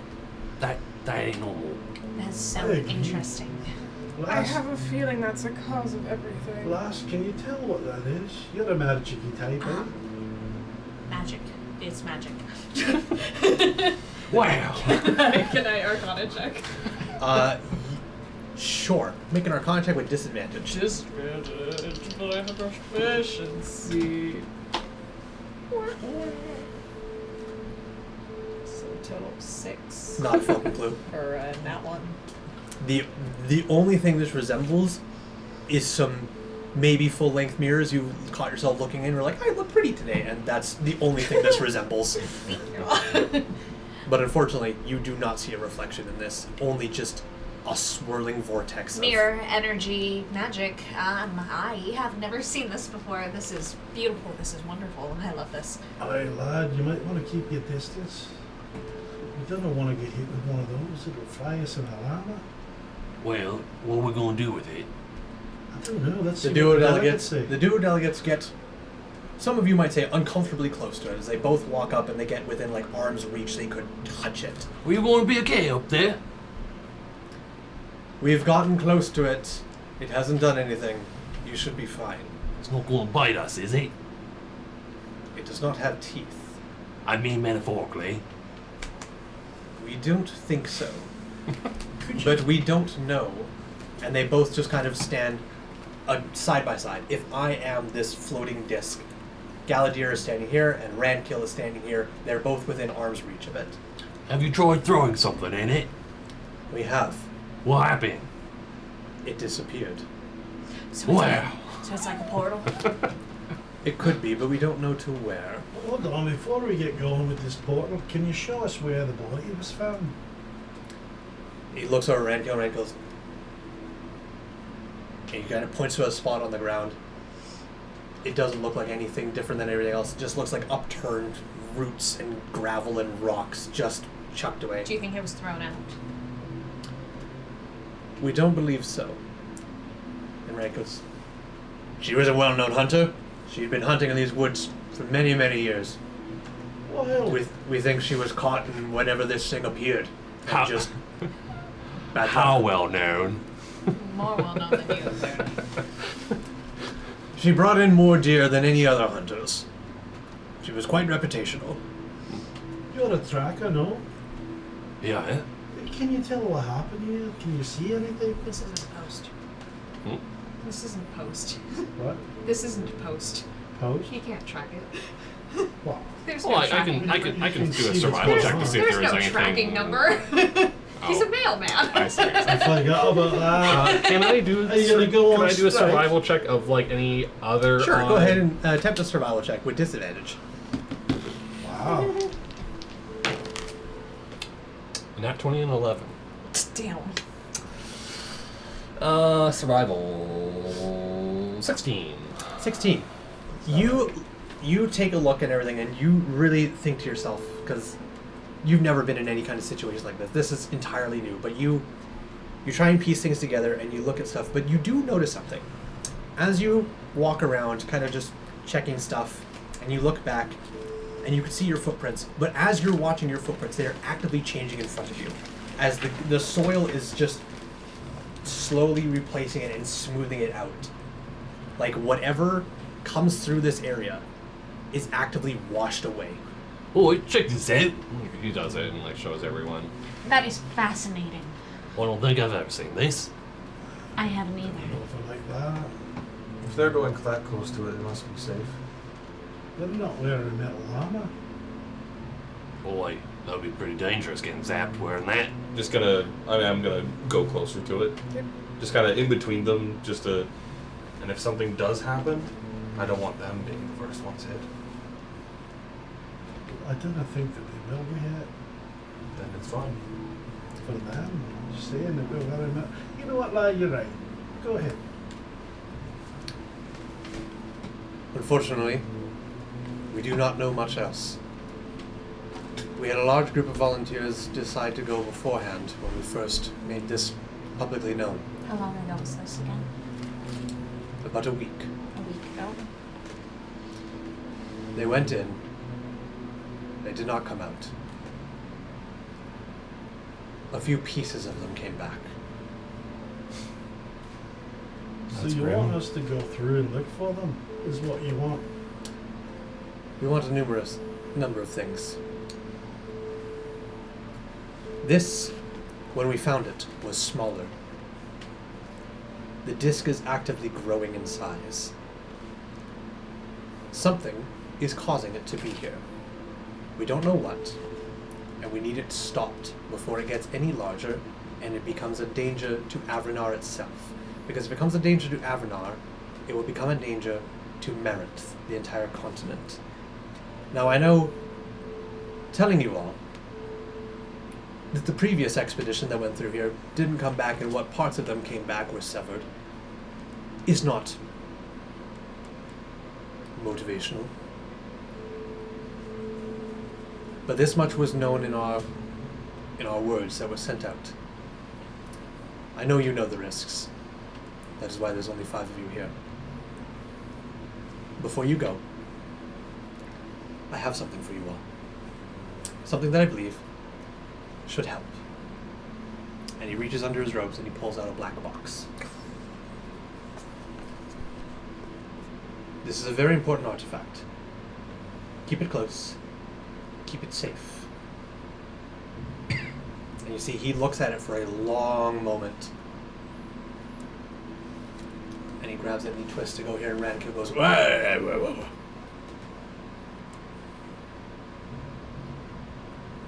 And he stops and thinks to himself and then backs away as if to, "That's fine." They will come back, Rankill, and we will get it back. But they need it more than we do at the moment. Right, you are. Again, do not lose this. It'll be extremely beneficial to you, as it has been to us. I'm very good at keeping things safe. For everyone's sake, I hope so. I like artifacts too. Can I have a look at it? After I look at it. Oh no, let me take a look at it. I like artifacts. I also look at it as well. Okay, we can look at it together then. I recommend you all look at it together. It will be beneficial to all of you. Okay. So we got some goblins.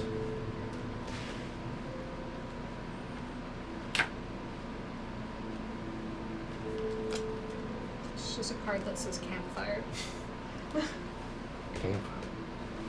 Is it in English, like common? It looks exactly like that. That is exactly what is given to you. That doesn't make any sense. Are we unable to make our own fires? Spend time with it. When it deems you worthy, it will grant you abilities. All of us? Outside of game, this is how you level up. Oh, we find cards? You find cards. This is one of many. The more you find, the more levels you will gain. It is not one card per level. As you get higher levels, you will need more cards to reach the next level. Mm-hmm. But is it The back of towards this one card is person really or towards the pretty. group? What's that? Group. Can I Is see it a group thing or just It is one a group person? thing. Can I see it?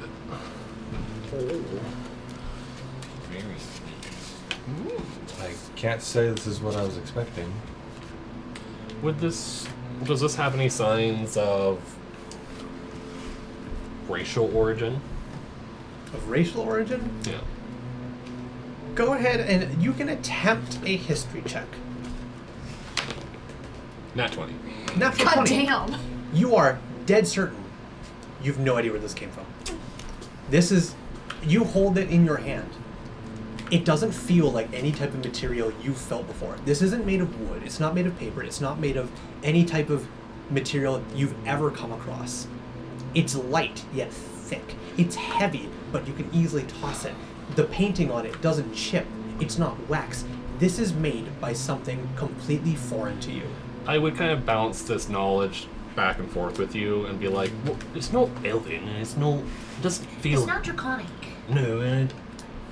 As you two discuss this, the card suddenly it animates. The campfire on it begins to flicker. Oh, sorry, it's animating? It's animating. Oh. The campfire begins to flicker. How, And Rand goes, That was fast. how did you do that? it glows and the fire goes. And each one of you feel a comforting warmth, like gathered around a campfire, enjoying roasted pig. And you all feel yourselves, for a brief moment, like a breath of fresh air fills your entire lungs, and you exhale nothing but negativity. You are all level 1. Wow, I We suddenly have exhale? six spells in my spellbook. So we exhale all of our negativity out. The feeling of it. Okay. Like coming out of a sauna, just... Yeah. Like, And you all have now reached level 1. Did anyone else just kind of feel an old chill sensation? Yes. I did. Yeah. That felt Feels good. More knowledgeable. good. Yes. That felt good. Feels A massive black tendril rips through the portal, wraps itself around his leg, and His being Gotham. and Otham is gone. Did not feel good. Okay, I immediately dive in. You just dive in. I just Okay. immediately dive in.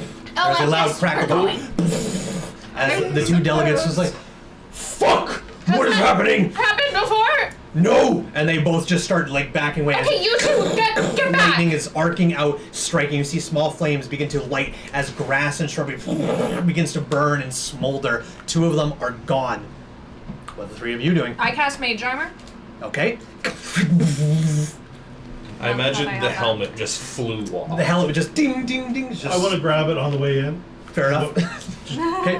Woof! Out through you go. All right. The 2 delegates just look at each other and just go, "No time. Go get back. What's that? I tell them, go get back. They both start slowly backing up, putting their hands just kind of like out and just like looking at all of you. You ready for adventure? Oh hell yeah, we're going in. You and me. Like this. What are we doing? The Yeah. Arnold? Let's do it. Let's go on an adventure, you son of a bitch! I'm sorry, I was mean to you. I'm in. Come on, Edwin, we're going. I guess so. Cannonball. And your little friend there too. Cannonball. Your wine bottle is hit by a lightning strike and it's shattered away. I'll never get that again. You son of a bitch! I also go in. Okay. Do you drag your companion with you, or do they follow you? They follow me. They follow you. Okay.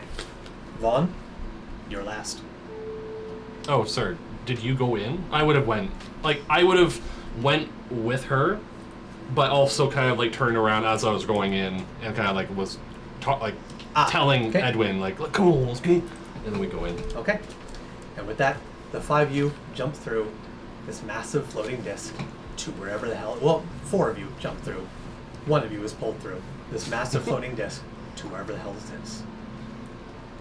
Pain rakes through your body. You experience sensations inhuman. Except for 1 of you. You experience all that and more as something alien in nature climbs and crawls all over your body. It begins to rake inside your skin and scratch and pull at your bones, snapping and replacing and twisting them into unknowable forms. Your fingers just twist in agony. You begin to think, what is happening? What am I doing? Where am I? Who am I? What's my name? I'm And Rich everything. James, Rich. And everything for you is a complete loss and a blank. And it stays like that for minutes, hours, days, weeks. You are stuck in this eternal agony for years. You would think one would become numb to this, but it's still fresh, and it's still painful at every moment for as long as it possibly can do.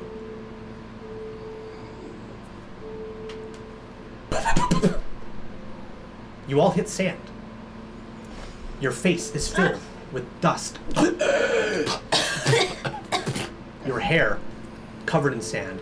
Your clothes raked in sand. It is hot. It is warm. And you are just covered as you kind of raise yourself up. So, sorry, did we all feel the age thing, or was that just... That was just him. Okay. You all got just innumerable pain, and he got that and more. As you... Sorry, go ahead. Nope. Is that pain residing? It is still lingering. It is nowhere near as bad, but it still lingers because you are all currently at half your hit points. Half! What's half of 7? 3. What's happening? 9. 4. 4! Oh, I need my greaser. That was awful. I don't want to do that again. Fuck! Bloody all right. And with that, you all kind of try to get your bearings, look around, brush sand off of yourselves. Jackson, grab something. Grabbing my eraser. Okay. And as you all look around and just kind of try and get your bearings, you see just rolling sand. Just miles and miles of sand. You see sky, but the sky is completely clouded over. It's hard to see any bits of blue, but the times you do see the blue, it shimmers through. It's not super bright, but occasionally you do see something weird. As you see a streak across the sky as the cloud kind of parts for a brief moment, and you see this weird bluish green, almost like a rip that just fluctuates before it is then covered in clouds once again. You stand up. You call out. I imagine myself just like face down. Yeah. Just like this for the moment. Okay. And you see a body, maybe 30 feet away from you. At first glance, it's hard to tell under so much sand. But after just a brief recognition, even through all the sand, through the pain you experience, you've been with this person long enough, you know their silhouette. Blue cloak. And just as you make that recognition, you see something else. And as you see it, you all see it. An individual running at full sprint to you guys in kind of makeshift, mostly cloth with bits of armor, an empty scabbard with no sword, just in a full dash coming at you guys. And as you kind of all clock this, you see him just go, run! It's hard to hear it, but it echoes out. You hear the 3-lettered word run as it reverberates through your heads before suddenly a small creature breaks out of the sand, grabs it by its leg, and pulls it into the sand. And with that, Oh, stars. we'll go into initiative. And as we go into initiative, we're going to go ahead and take our break, and now we're going to do our dice giveaway. Reminder, if you would like to win this Cosmos set of metal dice from Adventure Dice, you can go ahead and type in the keyword, let's say keyword Cosmos. C-O-S-M-O-S. Type that keyword in chat right now, only once. We will write your names down, and then when we come back from break, we will draw a name out of the hat, and you will be the winner of this Cosmos dice set. So, we'll take about a 10-minute break, and we'll come back. See you guys. Right, Mike. See you guys in just a moment. Hi. You want dice? We all like dice, and some of us would say we have too many dice when we start getting dice bags this size. They're wrong, by the way, because you can never have too many dice. That's why you should use code Valkyrie at adventuredice.ca to get 10% off of any dice you want. That's right, when you shop at adventuredice.ca and you use code Valkyrie at checkout, you will get 10% off whatever dice you order. Yeah, you heard me correctly. Do you want metal dice? Do you want wooden dice? Do you want plastic dice? Whatever type of dice you want, you can get 10% off those dice. Just go to adventuredice.ca, pick whatever dice you'd like, and use code Valkyrie at checkout for 10% off. Hello and welcome back to Coins, Cards, and Crowns, where we are in a desert and we're about to do some combat. So, let's go ahead and take a look at where everybody is right now. We got combat cam going, hell yeah. Is my character sheet 2 in the way? No, it's fine. Okay. It's not a bother at all. But first things first, we're gonna roll for our giveaway. So, we had 6 people enter. we're gonna roll a d6. I have you all numbered.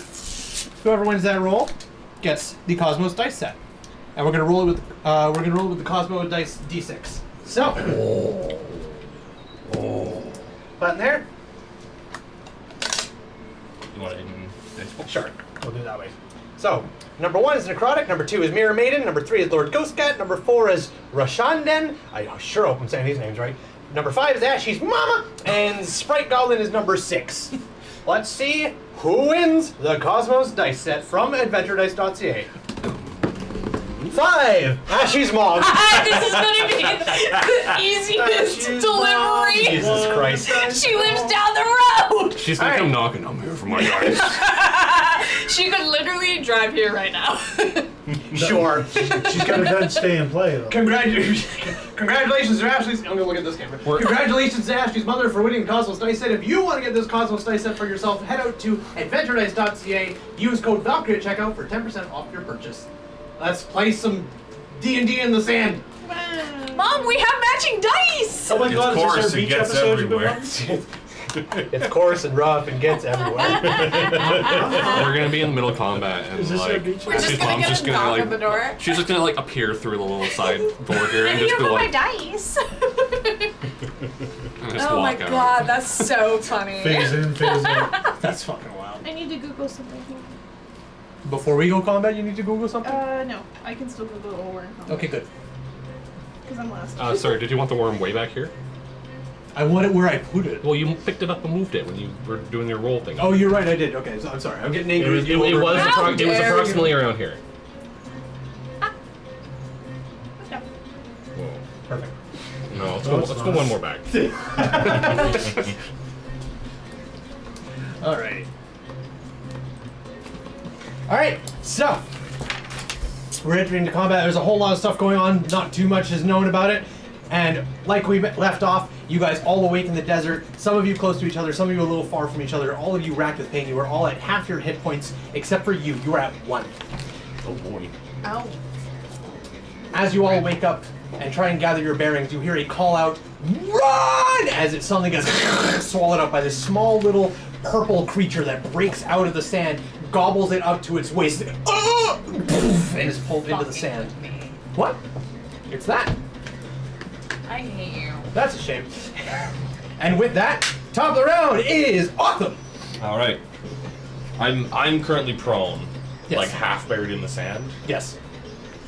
Well, I've been thrown super far away from this portal, but you see the hands just.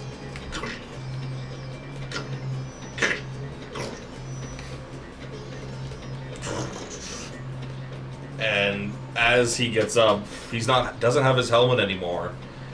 You just see that his skin has just become pallid white, pretty much gray. And as he rises to his feet, he's just very jerky movements. And his head just lolls back. And I actually have a different mini. Is this actually based on low HP? no. Whoa, I'm so excited. Nah, he knows secrets. He's invisible? No. This is what he was always designed to end up. He looks like this. Dragging his weapons almost as if something like a zombie. Oh shit. And as he gets up to that point, the sword isn't even out, and he's just gonna lull there. And I'm gonna hold my action to attack anything that is attacking me. Okay. I may have missed it. Are you still prone? I've risen stood up up. Okay. at this point. You got it. Okay. And I guess as he does so, he isn't breathing. Like, there's no movement in his chest. There's nothing like that. I'm not sure how to do second wind with this character. That's a great question. I would just say, like, maybe just some flesh just, like, but it's like all scarred and just How you doing, gross. Edwin is fascinated. I'm not sure. All right. I'm not sure. So I'm gonna do that, so I'm not at 1 anymore. As you get up and you second wind yourself, you all then begin to, as you wipe the sand away from your eyes at the top round, you begin to take in a little bit more of this combat situation that you found yourself in. And way, way off in the distance, you see. So you get one more. I got 2 more hit points. Wow. Let's go here. Go. Not war horses. No.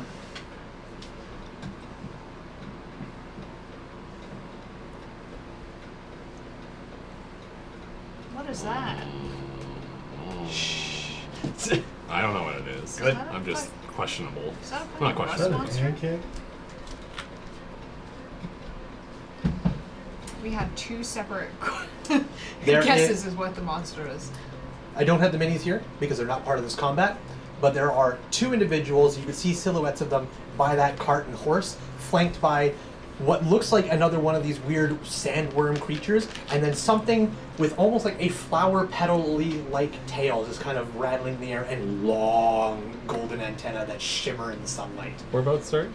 They're just around it. Oh, they're okay. they're not important for this combat. They're Okay. just huddled on the wagon, just kind of like with their backs against each Oh. other, like Okay. this kind of thing. And it's hard to make out what they're doing or anything. It's just like, again, silhouettes way off the distance. I know they're not that far combat wise, but silhouettes against the sun. the person running coming from this wagon? Yes. Okay. Okay, and with that, that's Otham's turn. After that, we see that this bulbous creature here kind of move around, try to climb up it before it is shoved this way, and then it puts its head up and begins to go this way. Oh, beans. Cool. With that, Avalon, you're up. Vaughn, you're on deck. What the fuck is that? Okay. Ah, ship all tits. Okay. I see something the fast approaching.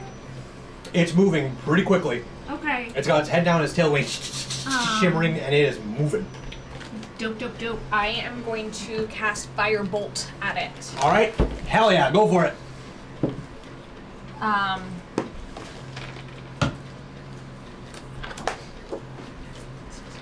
18 to hit. 18 hits. Slam. That is 2 pitiful fire damage. Hell yeah. It smacks into the side of this creature. You see it kind of like rock into the sand as its legs dig into it a little bit, and it kind of just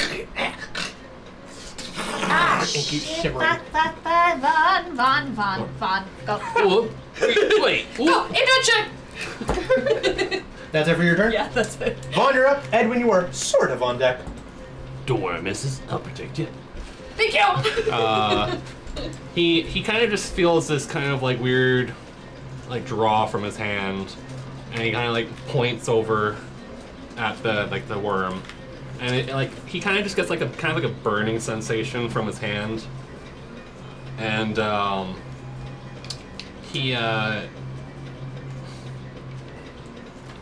he basically points at it, but it feels like his hand is like drawn, almost like magnetized to it with like heat. He's going to cast Hunter's Mark Hell yeah. as a bonus action. Yes. Alright, we'll grab those things for you here. So, you need a concentration ring. And I believe there's a dedicated Hunter's Mark ring in here. I believe there should be. Yeah, I'm pretty sure I've seen one. Yep, Hunter's Mark. You may as well keep both those rings, so you will need them often. Yeah, and then he's just gonna he's gonna like this. Sorry, is it evening? Sun? What time is it? Sorry. You don't see the sun. It's heavy overcast, but it is hot. Daytime. So it is daytime. Okay. And he just basically quickly pulls out his bow, draws an arrow, and he just lines up, and yeah, he's just gonna take a shot at it. Have at her.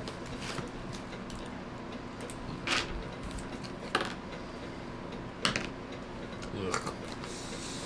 That's 2, 8. Does a 13 hit? 13 hits.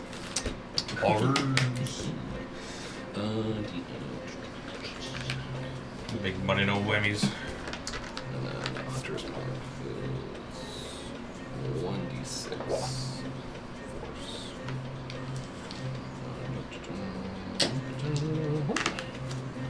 Oh.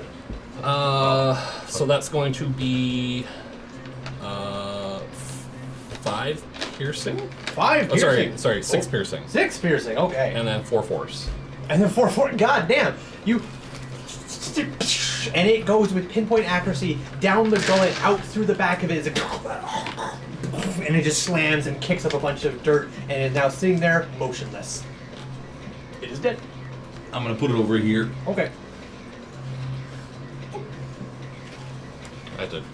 Yeah, I guess it moves, right? You have to You have to, yeah, Yeah, you it's bonus bonus action action. movement, so. And then he's just gonna stay there, and he's just gonna turn over at you and just wink. Good job, you did it. And he's just gonna have a toothy grin. Yay, Mom! Anything for movement? Nope. Okay. With that, just as you finish, you're like, the sand beneath your feet begins to rumble. Oh shit. Hee Another one. Another one. What about? Need another one? Nope. That one's dead. All right. As they come out, they both just and I don't like this. That's a lot of movement it just took. Leave me alone. It's a lot of movement. Tremors. I didn't know these worms were my monk from last campaign. Just running all around right. for And no reason. as they kind of like half burrow in the sand, like, just spinning in towards you. Edwin, the first one comes up to you, and it opens up its maw and tries to grasp down on you with its teeth. Yeet! 14 to hit. Why am I panicking? Yes. 14 hits? Alrighty. That is 3 piercing damage. Oh my fucking god, man. I have 1 HP left. You're the one that put us at half health! Oh, sorry. I said it was going to be a gritty dark fantasy. Alright. Thankfully, this is level 1. They don't have multi-attack. Or do they? No, they only have one attack. Coming at you with a. And that one is coming up. Which one of the two of you... Never mind. Bonwell. What? 17 to hit. Damn. That's a hit. Why is he attacking Vaughn? 1 piercing damage. Oh! Biscuit booger. As it comes up and just kind of into your side. Its teeth don't quite land a mark, but it does cut through your clothing and leave a gasping wound on your leg. Okay. And then the other worms are not within melee of anybody. Nope. Yeah, you have to make a concentration check. Oh, you're right. Yes, you do. just Because SP. you took damage. It's a 10, right? Yeah. 10 DC. Saving throw? Yep. Sorry, what type? Constitution save? saving throw. I lose Hunter's Mark. All right, Hunter's Mark is gone. Brutal. All right, with that is the worms. Edwin, you're up. Aelin is on deck. Oh, I'm trusting you guys to fucking kill this thing because I can't move anywhere. I'm gonna attempt to shock and grasp All right. the worm. Hell yeah.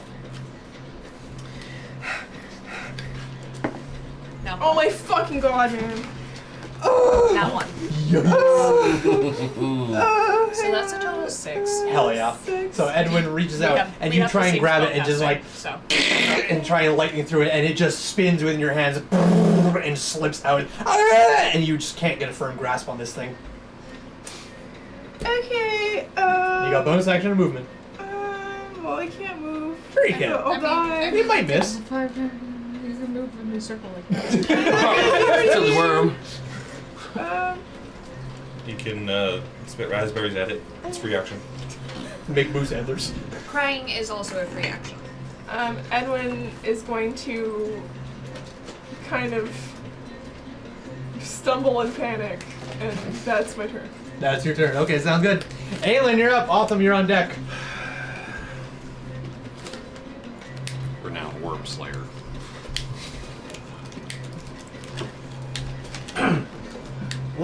Lad, are you alright? What's the matter with you? You just see that he's just sitting there like this, but you see his hand that's free is doing sign language, Okay. and it's just repeating over and over and over, pain, pain, pain, pain, pain, over and over, and it doesn't even look like he's even registering that he's doing it. Alright. Would you consider that my action? I don't mind if it is, because it would actually play in. I'm gonna say yes. I'm gonna say that takes a lot of time for you to understand what's going on, recognize that he's not talking, but he is signing, and then you have to, because signing, you have to look at it, really understand. I'm gonna say that takes your action. Alright, can I just add a little more to that? Sure. I failed you. I failed you. I failed! And he's gonna turn this way. And take 2 that way. Can't do anything there. And then he's gonna action surge. Or sorry. Second wind. Okay. Yeah, action surge. Let's go! Just stop reading. He's all getting fired up. There you go, Oh, buddy. nice. Solid. 8, and You that's got 9 back. 8. Right, because it's 8, 9. So that's 18. Fuck, that brings you right back to full. Hell yeah. Like Well, nothing ever 1 point happened. off. All right, that's my. That's it for you? That's it. All right. That's your armor class. HP's to the right. Oh shit! Gross. It brings me back to full. Okay. There you go. Oh man, I was thinking of. Both of us are just like, huh? That's all right. My armor class is suddenly quite high. He flashes me some more, so I think you're an idiot. I thought you were the teacher.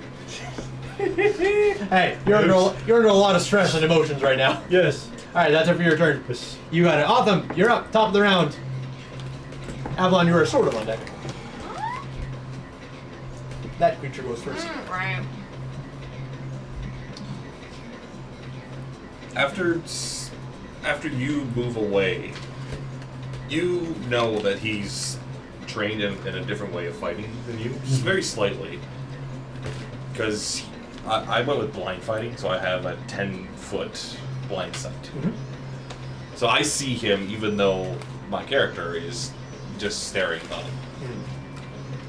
So, because I don't want to be dead weight this entire fight. Just going to.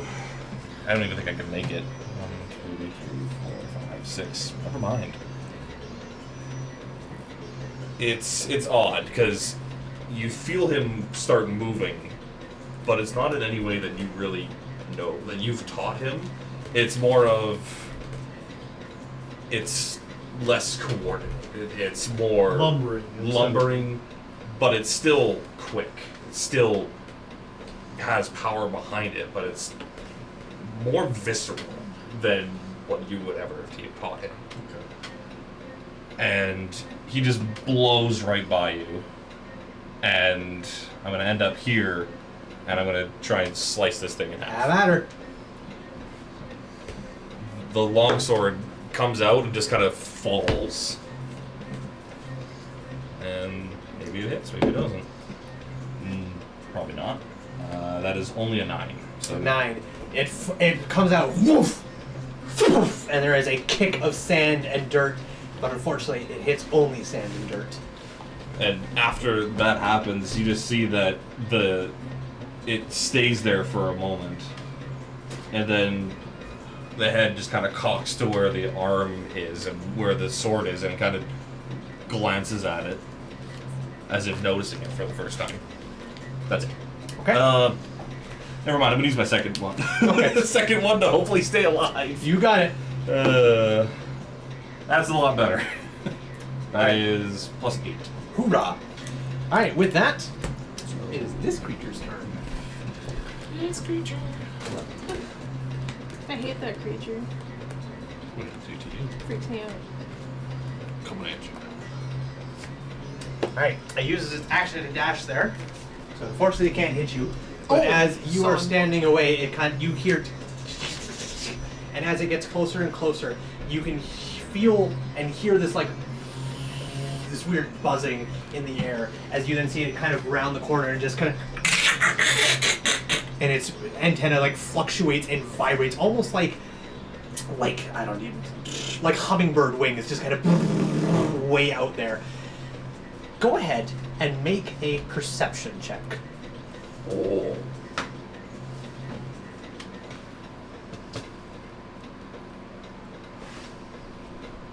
$16. 16. This creature it's not looking at you with like a vicious intent. You've never seen a creature like this before. Its knowledge and its intentions completely unknown to you. But as you look at it like just kind of like taken aback, it's not looking at you. It's like gazing all around you with its big bulbous eyes, just taking you all in, but it's not locked in on you. It's constantly scanning your entirety. But that's it for its turn. Avalon, you're up. Vaughn, you're on deck. Ah, shit! Fuck! Balls! Tates! Shocking grasp! Natural 20! Woo! Let's go! Oh, that one just bit me. Get it. That's what I'm doing, Vaughn.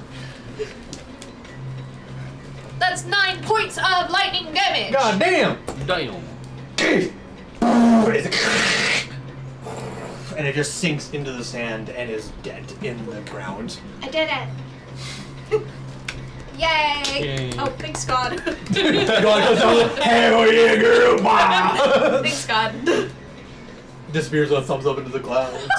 Those nuts at Hey, I can do this on the Jesus webcam. going. Just fucking- Alright. I got you this time? You should get that thing. That one, yeah. I'll do it. That's it for your turn? Okay. Wait. Moving a little farther away. Okay. Safety bomb. Yeah, essentially. I'm like, Damn. I'm like, I have 6 strength. Alright. Vaughn, you're up. After you is the worms. I know.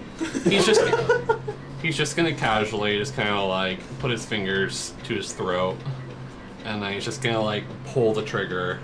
And he's gonna cast Cure Wounds on himself. Okay. Oh, that's 2d8 Bless you. Excuse me. Plus. plus my modifier. Yes. 8. I am number challenged. You good there, buddy? Sorry, I just remembered. How are you doing, There you go. zombie man? I'm okay. I'm doing great. Thanks for asking. I mean, God gave me high five. I am You're full health. doing fine. Oh yeah, you did it. Do you want to know something awesome? That dice I rolled was the Cosmos dice. Wow! I heal for full. Hell yeah! Bonus action left. Bonus action and movement.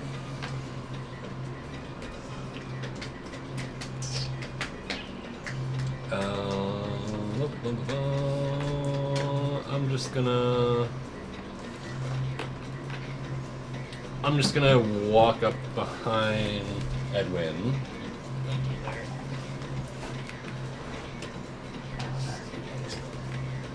I'm just gonna.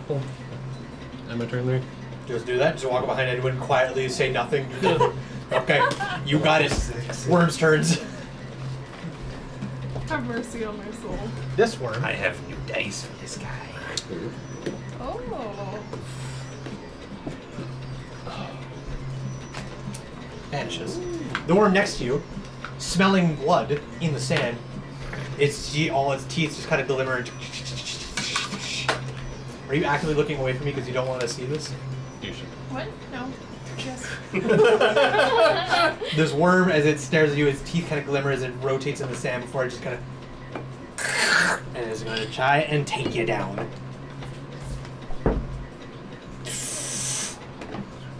12 to hit. Yes. Oh, man. Oh, only one. One piercing damage. Dead. Down. Not dead. Down. Down. Down. I'm down. All right. Down. Edwin goes down. Down the witch's road. Damn, I didn't think 12 would hit you, but I was like, Maybe it will. All right. Plop your mini over. Dead. Oh, dead. No. All right. That's it for the worms. Edwin, death save. Oh, God. For the audience, death saves, my homebrew rule, they are made in secret. Only the player rolling them and me know the result. You're not. I've never done that before. You've never done death saves before? Oh! No, get to you do this together. outright killed So, Vanity. that's these things here. Yeah? If you roll 3 failures, you are dead forever. Uh-huh. Well, not forever. You know, in the event someone revives you back. At 3 successes, you are unconscious. You wake back up in a number of hours. Yeah. So you roll a flat D20 I can- with no well, I mean, I modifiers. can take a A 9 picture or of lower it. is a failure. A 10 or higher is a success. Only you and I get to know this result. Keep your results away from everybody else. Okay, so mark that down. I'm going to move that thing. And we continue. All right. If you get a nat 20, you come back up instantly with Yes. 1 hit point. That's the only time where everybody will know because you'll roll a natural 20 and you'll just immediately come back with 1 hit point. All right. Aelin, you're up. Awesome, you're on deck. Alright. I'm going to turn and face that thing that's right beside me. Okay.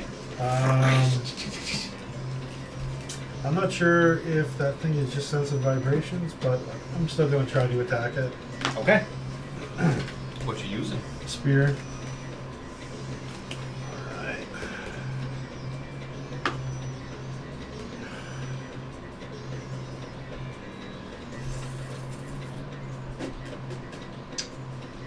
God damn it, I forgot to fill stuff in. Bruh. Yeah, sorry, man, that's my fault though. Yeah. So that's 11. I think 11 to that's- hit. Yeah. Miss. Yeah. You By take one, right? you hold your lance back and you your spear and you hold back and you and it just kind of and it just digs into the sand. You pull out and the sand just kind of splatters about. All right. That's it. That's the end of my turn. No bonus action, no movement. Staying right there. Alrighty. It is its turn. As you reach in the sand and pull it, it just kind of, and then you see its mouth just kind of. I thought it was Otham and then it. Oh, sorry, you're right. It's Aelin, Otham, and then it. My apologies. Otham, go ahead. So the thing, it like went under, then came back up, kind of thing, to chomp on friend. Which thing? The, Yes, it does seem to have a burrowing capability. but it's currently up. It's currently up. So I imagine it comes up on one side of the sword. So basically, just the body. Wham! Go for it. Otham's playing whack-a-mole. Very much. I'll make it a point that he moves one step this way. Okay.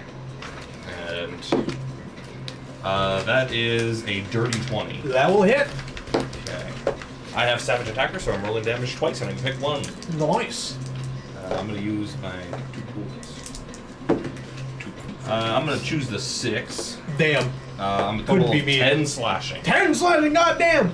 The first one whew, hits nothing but sand. Your second one, you scoot over and you cut halfway down its body as it and it spits out this like greenish black tar of blood, which is slightly different to the other blood of the other creatures you've seen kind of die around. It's a little darker in color as it just kind of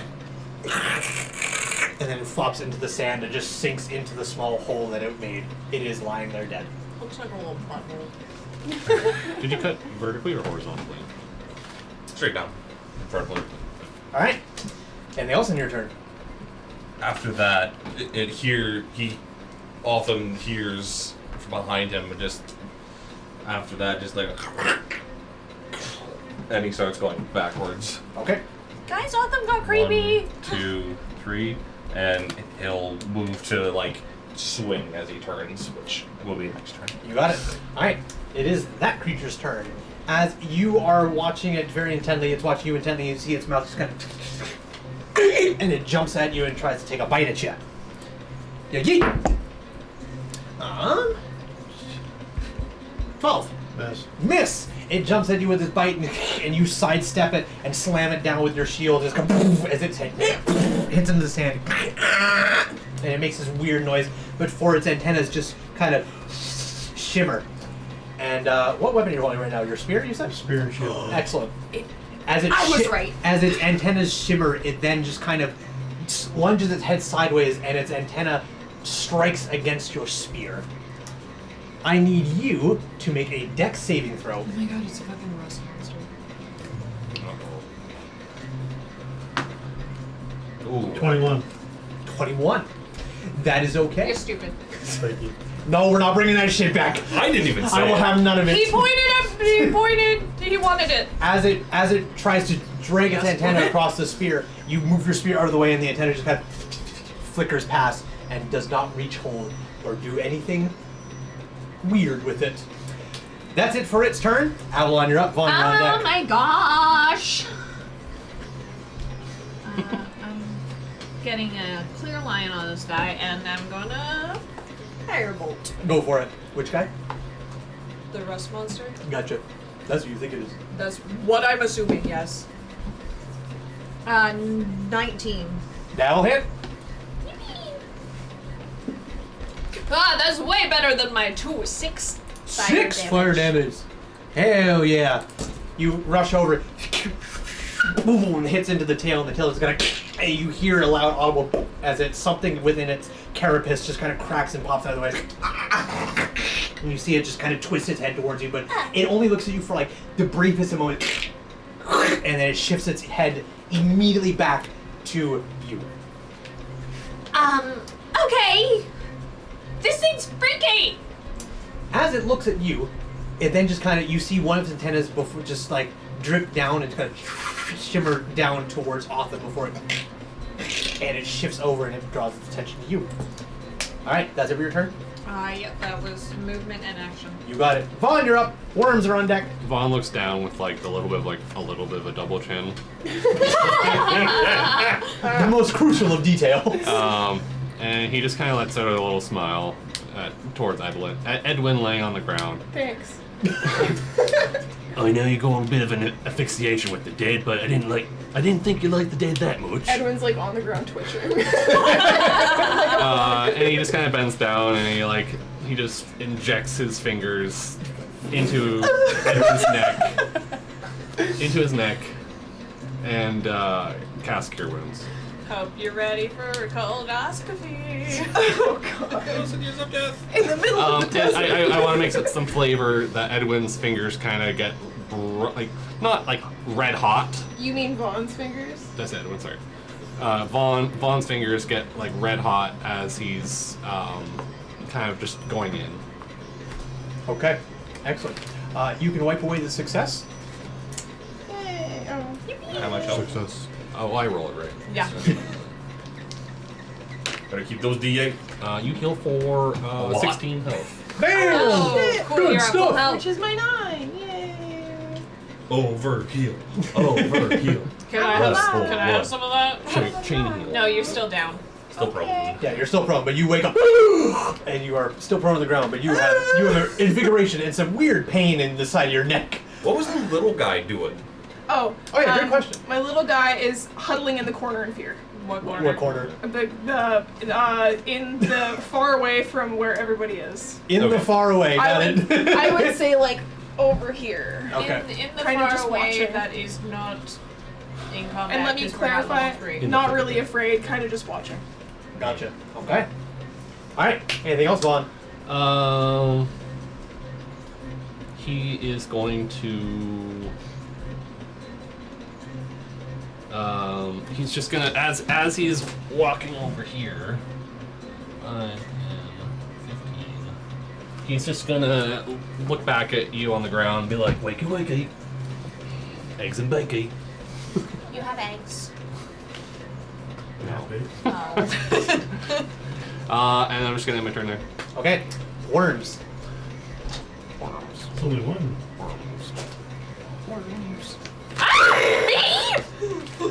You. As this one comes out, you all hear it Oh shit, ball tits! as the horse is dragged into the you see just hooves kicking as tons of sand just billows up, and you hear curdled scream just echoing out as it reverberates out here as the horse just kicks and kicks and kicks. No! It's never-ending story. What was Atreus' first name again? too soon. Oh my It's the god. swamp of sadness all over again! Hey, Avalon. Nom. Ah. Uh-oh. 18 to hit. These Shield. are original. Ah, okay. That would have been really smart. As the worm breaks out of the sand, and it comes up, and it is about to engulf your entire midsection. Almost instinctively, Avalon like whips out her her pocket watch and just from it, a shield of pure like blue arcane energy Hell yeah. appears and just As it comes over, it just as it just twists in the sand, like almost pressed up against your shield. Just, you're a creepy little fuck. all right, that's it for the worm's turns. Edwin, you're awake. You're prone on the ground. It takes half your movement to stand up. He like crawls to his feet, and it makes it even harder because his heels are so high. In the sand as well. In the we're sand. Oh my god. We're both Agony. struggling in heels and Move sand. his feet Should half. give you guys difficult terrain for this bullshit. He is going to. He's gonna go up to this guy. Dying as well. Ah, yes. You were dying. You come back with 1 exhaustion point. So you have -2 to all your rolls. Yes. Oh, so you're not Minus getting rid of that. Really? -5 On movement. top of my already shit. I don't know about that. Let me check the exhaustion. So exhaustion. When you make a d20 test, your roll is reduced by 2 times your exhaustion level, so you get -2 to all your d20 rolls. And your speed is reduced by a number of feet equal to 5 times your exhaustion. Yes, so you have -5 movement and -2 to all d20 rolls. Okay. So you have to move back one. Move back one, really? Yeah. Oh, shit. Yeah, because it's half your movement to stand up. Which would be I 10. can't do it. Yeah. Because if you go to 30 to 25, 25 reduced by half. I do, but is I guess I is could put it 12 on rounded like, down the corner. to 10. So yes. So you still have 15. I'll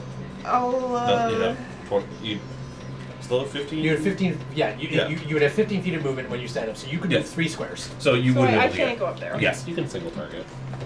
What do you- Wait, I can't? It doesn't. It's not. Acid Splash is both single target Oh, or well, 2 I'm target. gonna shock and grasp instead, so. Oh.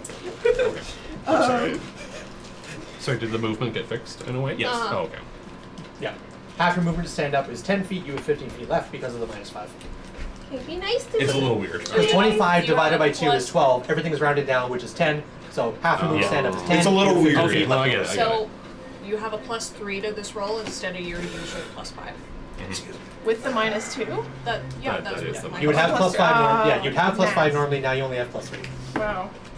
Nat 20. Let's go, baby! fuck exhaustion. Don't even give a shit. so I ain't tired. I roll popped a 2 5-hour energy. Yeah. Wham! Roll 2d8. 2d8. Oh shit. You Goddamn! have a d6. I in know. your head. Okay. Both the spellcasters have crit shocky grasp. So he's gonna grab this fucking thing by its intent. And that's gonna be 12. 12 damage? Yeah. Goddamn, okay. Woo-wee! This creature started to look hurt as you rush over and you grab it like right by its antenna as it, and you just hit it with a bunch of lightning as its teeth just flicker its whole body, its antennas, and you just, as you finish, there's like a trail of smoke. It's strangely enough, it looks at you only for a brief second of anger before it snaps right back to Otham. Okay, and Anything then else in your turn? What armor are you wearing? Studded leather. Then I'm gonna do nothing. Okay. Alright, Aelin, you're up. Otham's on deck. Alright. Take a poke at the boy. Go for it. Alright, I will. The pointy end.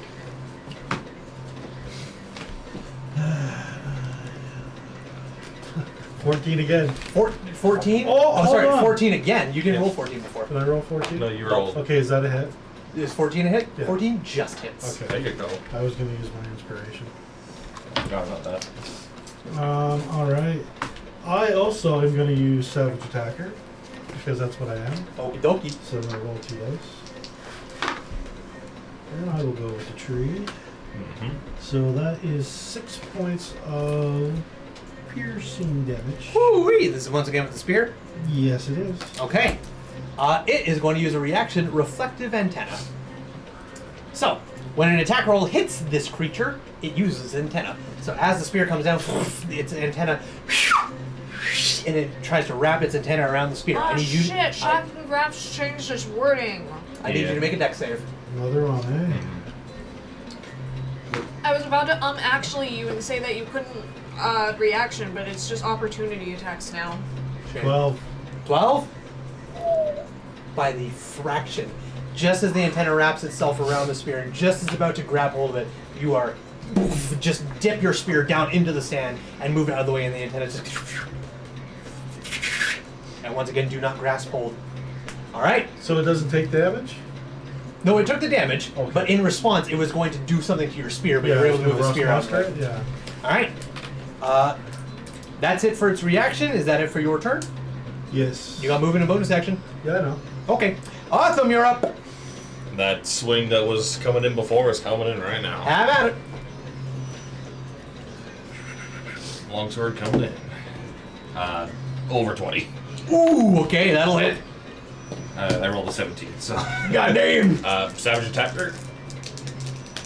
Here it comes. I'll take the 5. So that'll be 9 points of slashing damage. God damn. And its next attack is at disadvantage. If it's alive. It's not. How would you like to kill this weird antenna creature? I imagine he's aiming center mass, so it just like cuts like right in between the mouth and the eyes, if there is eyes. There's two big bulbous Just purple eyes. Okay. Just straight through. As it comes and you see the top of the head is just, and the antennas are still just flittering about, and they hits into the sand, and it lies there motionless. The last thing to move is a small twitch of the antennas, and that is all. All right. That is it for your turn. You got bonus action movement. I imagine the blade like almost hits Edwin, but it manages to stop just before, and then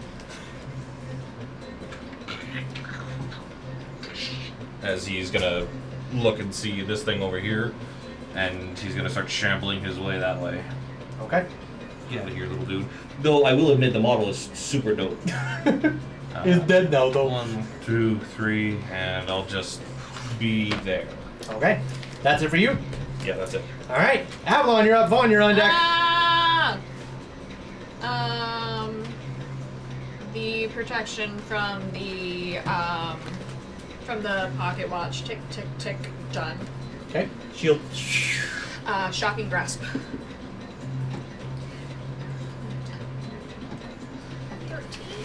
13 hits. Oh! 7 lightning damage. Lightning damage. Describe how it goes limp and motionless in between your hands. Avalon's like, I already hate this place. Just grabs it to like the top of its head. Sure. Question mark.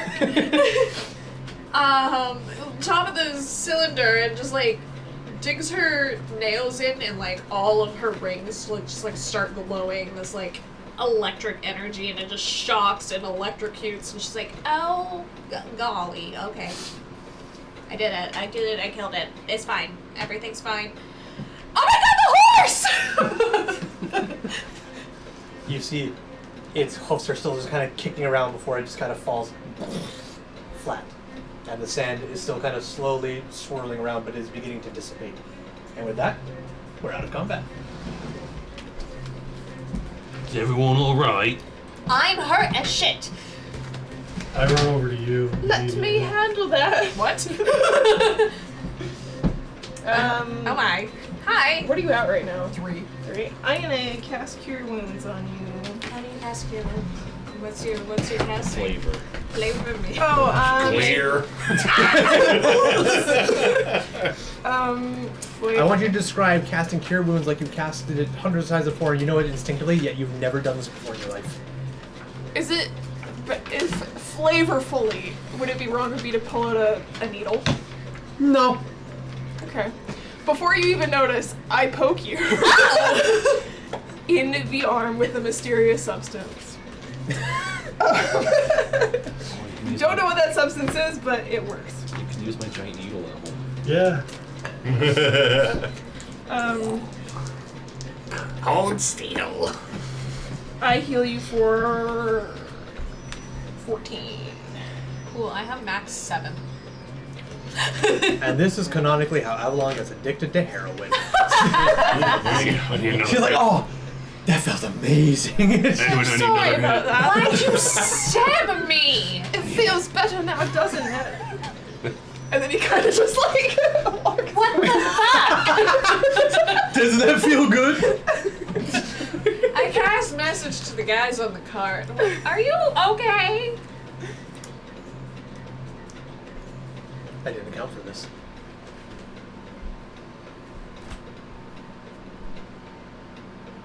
What do you mean you didn't account for this? You hear a voice respond. Out of my head, witch. No response beyond that. Okay. Well. Are you okay? What the fuck, Autumn? Oh, that ain't right. What's going on with him? We're fine. We think. Do you need help? I think you lost your horse. Nope. That remains to be seen. Stay where you are. We'll come to you. Okay. Because you just like tilt and you like. As, the head. as this is going on, who has the highest passive perception? Not me. 13. 14. 14. 14. Okay, the three of you. The sand begins to rumble once again beneath your feet. This is very similar to when the worms were moving towards you all. And nearby, you see another worm, about 30 feet out from you, just kind of pop up, and it just kind of, and it dips its head into the sand and slowly starts to twist and move forward before it immediately, like, lurches up, still and straight as an arrow, and it just slithers immediately right back down, and you all get this real cold sensation as you can suddenly see your breath. You are in the middle of the desert. It was intensely hot a mere moment ago, and now it is frigid cold.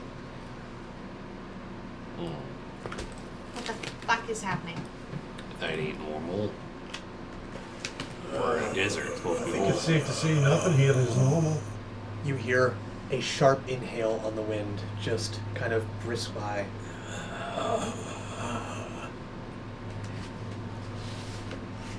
At the top of the cart, you can see the silhouetted figure. Now it's quite far from you, and you do get a little bit of a ray of sunshine occasionally peering through.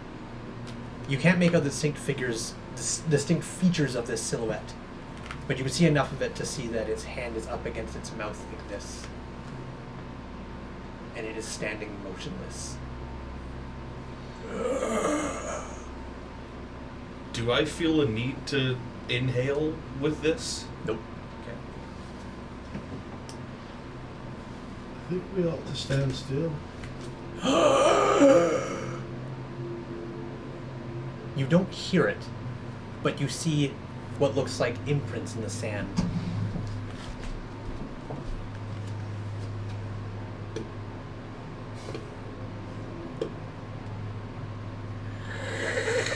And like a drag mark happen, and it stops here.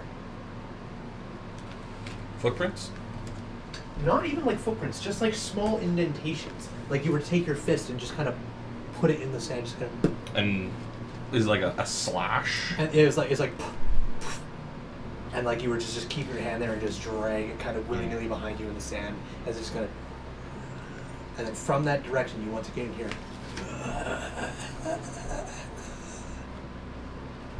I need all of you, if you want to, roll stealth checks.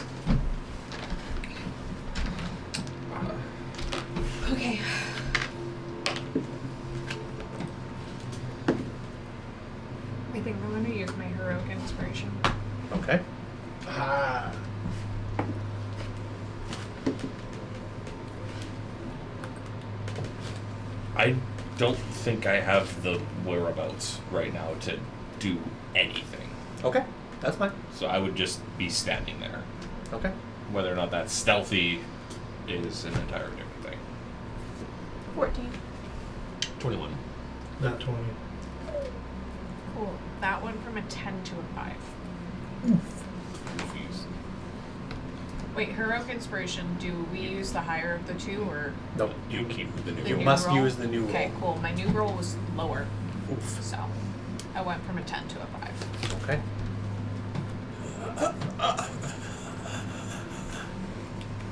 You all stand motionless. Some of you willing so, some of you because you're not sure what else to do and you don't have the wherewithal to do anything else. Avalon. You don't stand in sand too well with these heels. And your foot starts to kind of just sink below the sand as what is likely a worm that was nearby floats near the ground where you are, and your foot just kind of buckles and sinks in. It doesn't make too much noise, but amongst everybody standing still and motionless, it makes enough noise. You see the imprints go, and they round the group very quickly. I'm just holding my breath. Vaughn would kind of would be keeping still, but slowly turning his head, looking at her, and just kind of not cringing, but just kind of you're gonna get me. I'm not saying it, but it's just you're gonna get me killed, aren't you? Die a hero, Vaughn! Avalon, I need you to make one final stealth check. One final stealth check. So 2 again. So total. With blind sight, am I able to see what this creature looks like as an imprint in my head, or or if I just know it's there? I'm putting them in dice jail. You can't see it with blind sight. Blind sight is basically allows that if you were to be blinded, you could still hit creatures as if they were running you. So you can't see invisible creatures or anything with blind sight or anything like that. No, you can see. It's whether or not I can see, whether or not it's toffs, Like tremor Daredevil. sense. Yeah, you know what square it occupies, but you can't see it per se. But you know that if you were to make an attack or something against it, you would not be at disadvantage because you know what space it occupies. Okay. So, and it is in the space right next to Avalon. As you can see the imprints there. And Which? yes. one? Nope. Yes. Okay. Well, this is happening. Do you think I could make an Arcana check just to see if I can? Sure. Yeah. Go ahead. 17. Not a fucking idea. Really? Never encountered anything like this. Okay. This is completely beyond your Wraith understanding. from Dead by Daylight. Probably. Vaughn. This is the last thing I will allow, and then it's going to do something about the failed stealth. Vaughn's going to slowly move his hand into the pointing gesture. He's going to try to quickly cast Produce Flame and shoot it 60 feet away. Wait. 60 feet away. Okay, so you're not shooting at it, you're trying to make a distraction Yeah. elsewhere? Okay. We're going to make a dex off. So you roll a dex check, I roll a dex check. Who rolls highest will go first. Whether this creature If will... it's a ranged spell attack, is it based on my This is to- casting Whiz. one? Yes, this will be on your cast, but that's not what this roll is. This roll is to see if this thing goes for Avalon before you make your bolt. Okay. Nat 20, baby. 2. Vaughn, I'm gonna make out with you. How did I know this was gonna happen? Goddamn, Vaughn went from a wink to wow, yeah, good job. In a few seconds, I will make out with you. Full French, everything. He kind of pointed it in the direction of where the worm was. Okay, the worm that you just saw. Yeah, how far away was it? It was kind of roughly off in this direction, about 30 feet or so. Okay, so I'd probably put it past the worm a little bit, 40 feet. Okay. You stand there, and as you feel this horrid presence nearby, your teeth, you try your best to grip them down, but you are under immense cold, and against your will, they begin to chatter. and they've never chattered so loudly before. And as it does, you hear, yeah, and just as you hear, Also, sorry, flavor. I want it to be kind of like a flare, like a flare gun in a sense, but not. okay, Like but you don't know what a it- flare gun is. No, like it has like the kind of like the brightness of a flare in Okay. a sense, but it's gotcha. not a flare. Okay.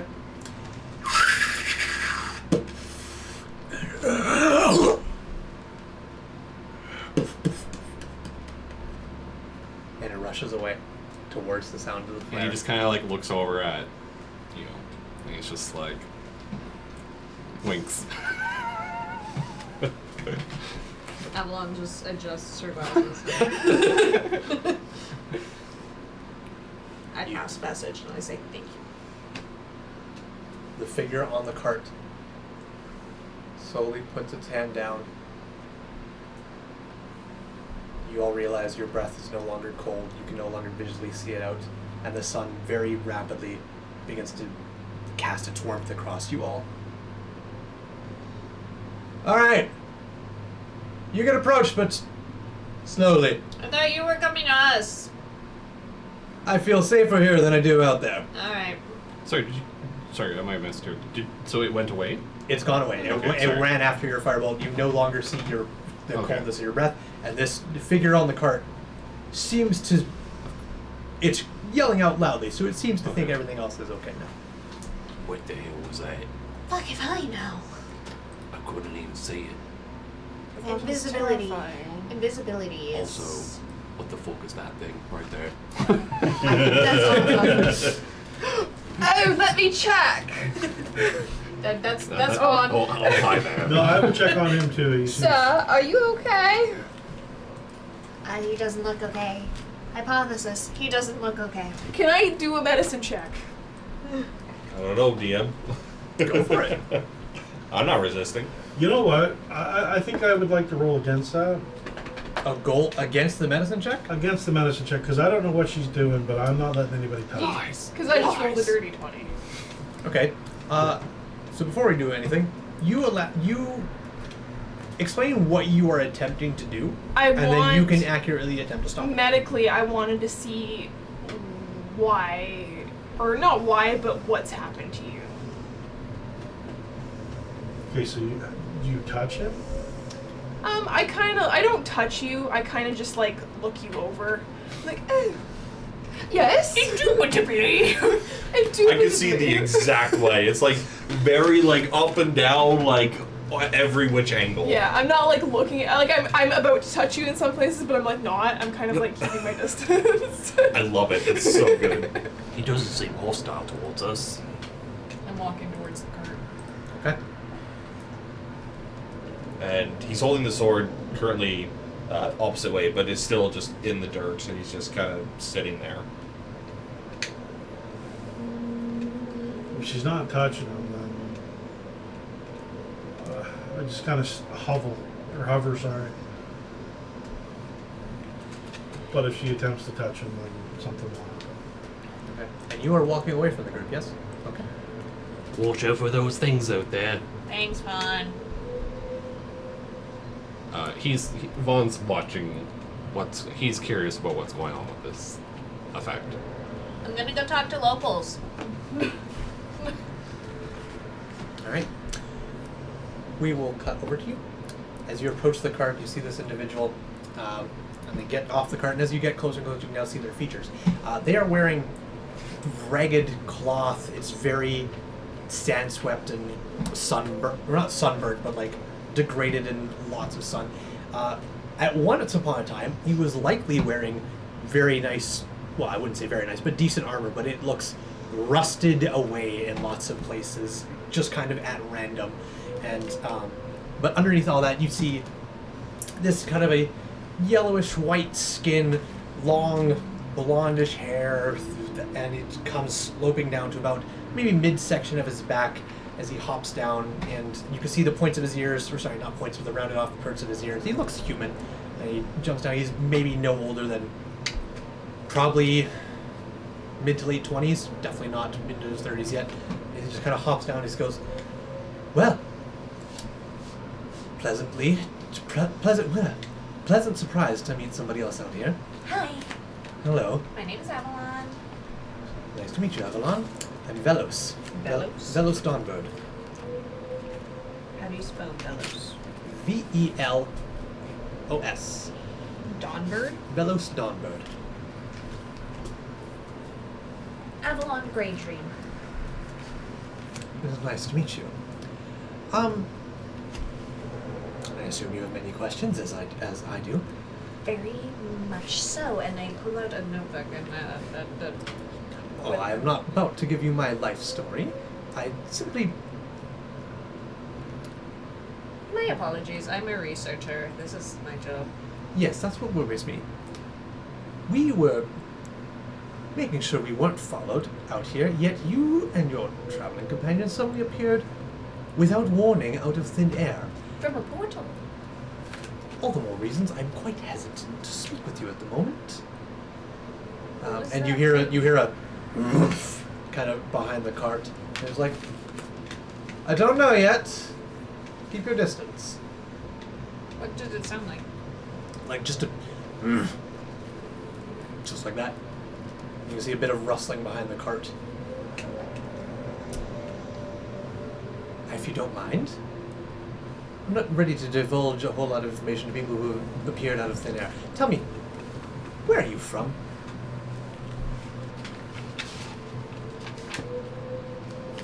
Avanar? Did I say that right? Avranar. Avanar. What kingdom is that? The kingdom of Avanar in the continent of Marinth. Varith. Right. Well, I wouldn't tell me the truth either. No, that is the truth. Right. Tell you what. You go back to your group. I have to do some thinking. And he kind of Why'd you call me a witch? Because you spoke within my mind. Is magic not... Yeah, it's a spell. That was magic. Yes. You're capable of magic. I pull out my spell book and I'm like, I did so much studying for this. See, this isn't spelled message. This is what I cast into your head. Not right now. Oh. Okay. You tend to your group. I will tend to what's left of mine. Do you have food? I'm not about to tell a stranger what I have to steal. Pull out some rations. I'm not sure what game you're playing here. I'm not playing any game. Dungeons and Dragons. I'm playing a dice game with my friends. And how am I to know it is not laced with some magic? Because I don't have any magic that alters food. Roll persuasion. Okay. The DC is a little on the higher side. Okay.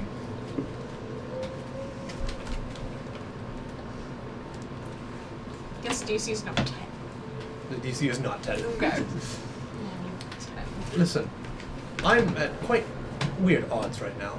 You seem nice, but Thank it's you. the seeming that I'm quite worried about. Oh. Now, again. Sorry, do you have drow here or drow bad Oh, here? I know your race quite well. Oh, I'm so sorry about the transgressions. I of do my not people. need your apologies. Once again, please go to your group, tend to them. I will tend to mine. Alright, let me know if you need help. I will most certainly do so. No, I don't believe that. Alright, meanwhile, while that's all been happening, what have you guys been doing? You should check for a pulse. He don't look good. Well, obviously he's standing up, and he doesn't seem to be hurting us in any way. You know him. Have you seen him do this before? I've seen nothing like this. Edwin, like, leans forward and, like, kind of snaps in your face a little bit. Wake up! When you wake eggs and bake goes between the two. I don't know how to snap, but I'm trying. It's So you put your spear between Edwin and Altham, okay? Do not touch him. Well, okay. Well, It takes. I just why don't you want to touch make him? sure that he's okay. It takes like 5 seconds before the eyes go to the spear, and he notices it as if for the first time. Delayed. Yeah, reaction. super delayed. Look, there. He moved and looked at it. Is it still just in front of his face? Yeah, just like to keep the two of you apart. He's just gonna follow it up to your arm, to you. Oh, okay, this one. Bloody in there.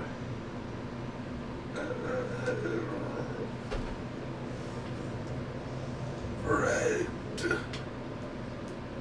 Yeah. He opens up his pocket. Give him one of these. It's like one of the jerky. See if he wants one of They these. recognize me.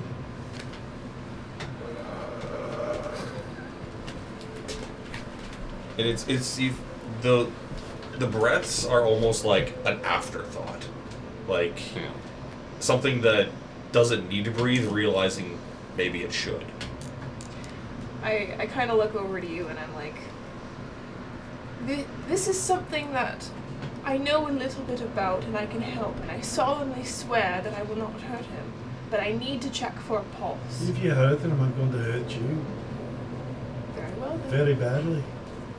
And he kind of like approaches a little bit, hesitantly approaches a little bit closer and kind of maintains eye contact with you a little bit. Would you like me to roll persuasion? No, it's going to take a second before he actually retracts the spear Okay. so that you can touch him. It's like you can see there's two wolves inside his Please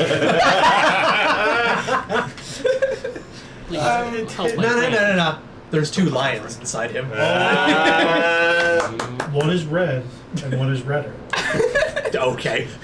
So now that I'm touching him, can I make a medicine check? Yes. Okay. Can I use my last one that I rolled that I didn't use yet? Did you roll? Was that the medicine check you meant to do initially? Yeah. I'll allow Okay, it. dirty 20. Okay. So this is an interesting case. You check for a pulse. There is none. At least none that you would think to find. What part of the body do you grab to check for the pulse? I kind of do like the left side of his neck. Okay. You place your fingers against his neck, and you patiently wait for the distinct boom, boom. It doesn't come. And you wait longer because, well, he's standing in front of you, so he damn well should have a pulse. But it doesn't come. And just as you're about to bring your fingers away, you then feel something. But it's not a pulse. It's a slither. Oh. I imagine about like 5 seconds after you've touched him here, his eyes would over to you. When you say Your hand. when you say slither, so like, is it just like something like raised, just kind of like going through him? Yes. Edwin kind of like steps back for a second. What's wrong? It's weird. It's like he's not alive. I don't feel a pulse at all. But there's something under his skin. Would- Like he's been cursed. I don't understand how he's still moving. He's not alive anymore. Mid-conversation, Avalon trots up, stumbling through the sand in her heels. Hey! Hey. What did we find out with Gotham? There's something inside him. And he doesn't seem to be alive anymore. I almost want him to have like look at you, but like, huh? But not At quite. least from what I felt, he doesn't have a pulse. Interesting.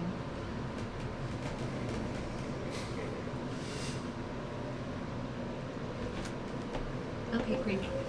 Edwin's kind of like standing back and kind of just observing and stroking his goatee. Love it. We've got to help him. He told me he's in pain. As you say the word pain,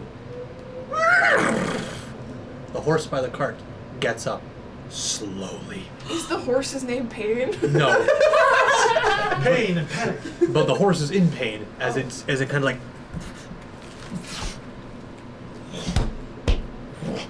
and it's stumbling. It's having a hard time.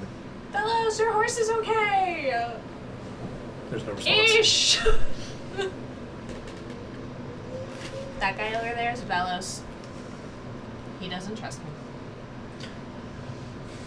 I showed her my spear again, and with one hand, I asked, do you understand what I'm saying? So do you like put it like right in front of him, or is it off yourself to the side? No, I would be putting it in front of your face, whichever way you're looking, and flashing some signs. It takes a long time, but then his sword hand just twitches and his sword falls out of his hand, and all he does in a very jerky motion is it possible to have a connotation in sign language, like question mark at the end? Probably. Absolutely. It is. Either way, it would just be. I don't know if it.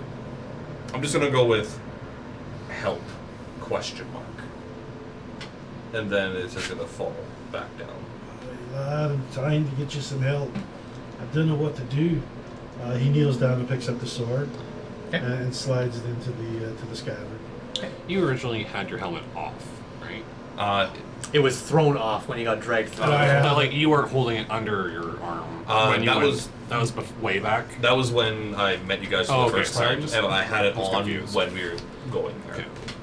But now that's currently off. Then I had it, came through the portal.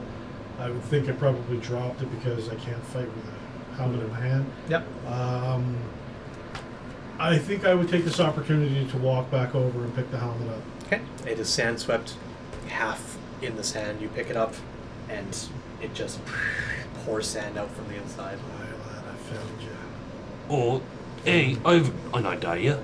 What if, like, in case there's some rattle damage up in there, just put the helmet back on them? Give it a little extra protection, instead of making things worse. Hide zombie Rattle. faces. Rattle damage. Love it. That's so good. I don't know what to do. It's worth a try. It would also hide zombie faces from. So I put the helmet back on his head. Okay. As this is going down, a little while ago, my other one was over here, kind of made their way over, and kind of went up to you and is kind of just like looking up at you and not really doing anything else. Is it doing it in his eyesight, or Yeah. it would just be a slow jerk to the side, and he'd just lock eyes with it until something happens. Nothing's gonna happen. Just no thoughts. Head empty. My warning extends to your Oh, you have a creature as friend. well. What did you say? My warning extends to your creature as well. If it touches him, You can trust me. You can trust us. We would have done something by now if we had planned to. That's freaky as shit. I trust this. Kind of shakes the spear. Edwin kind of places a hand on their shoulder and kind of pulls them a little bit closer. And stands there. Is that your child? Something like that. Well, this is And a he kind of focus doesn't back say here. anything else and looks away. Alright.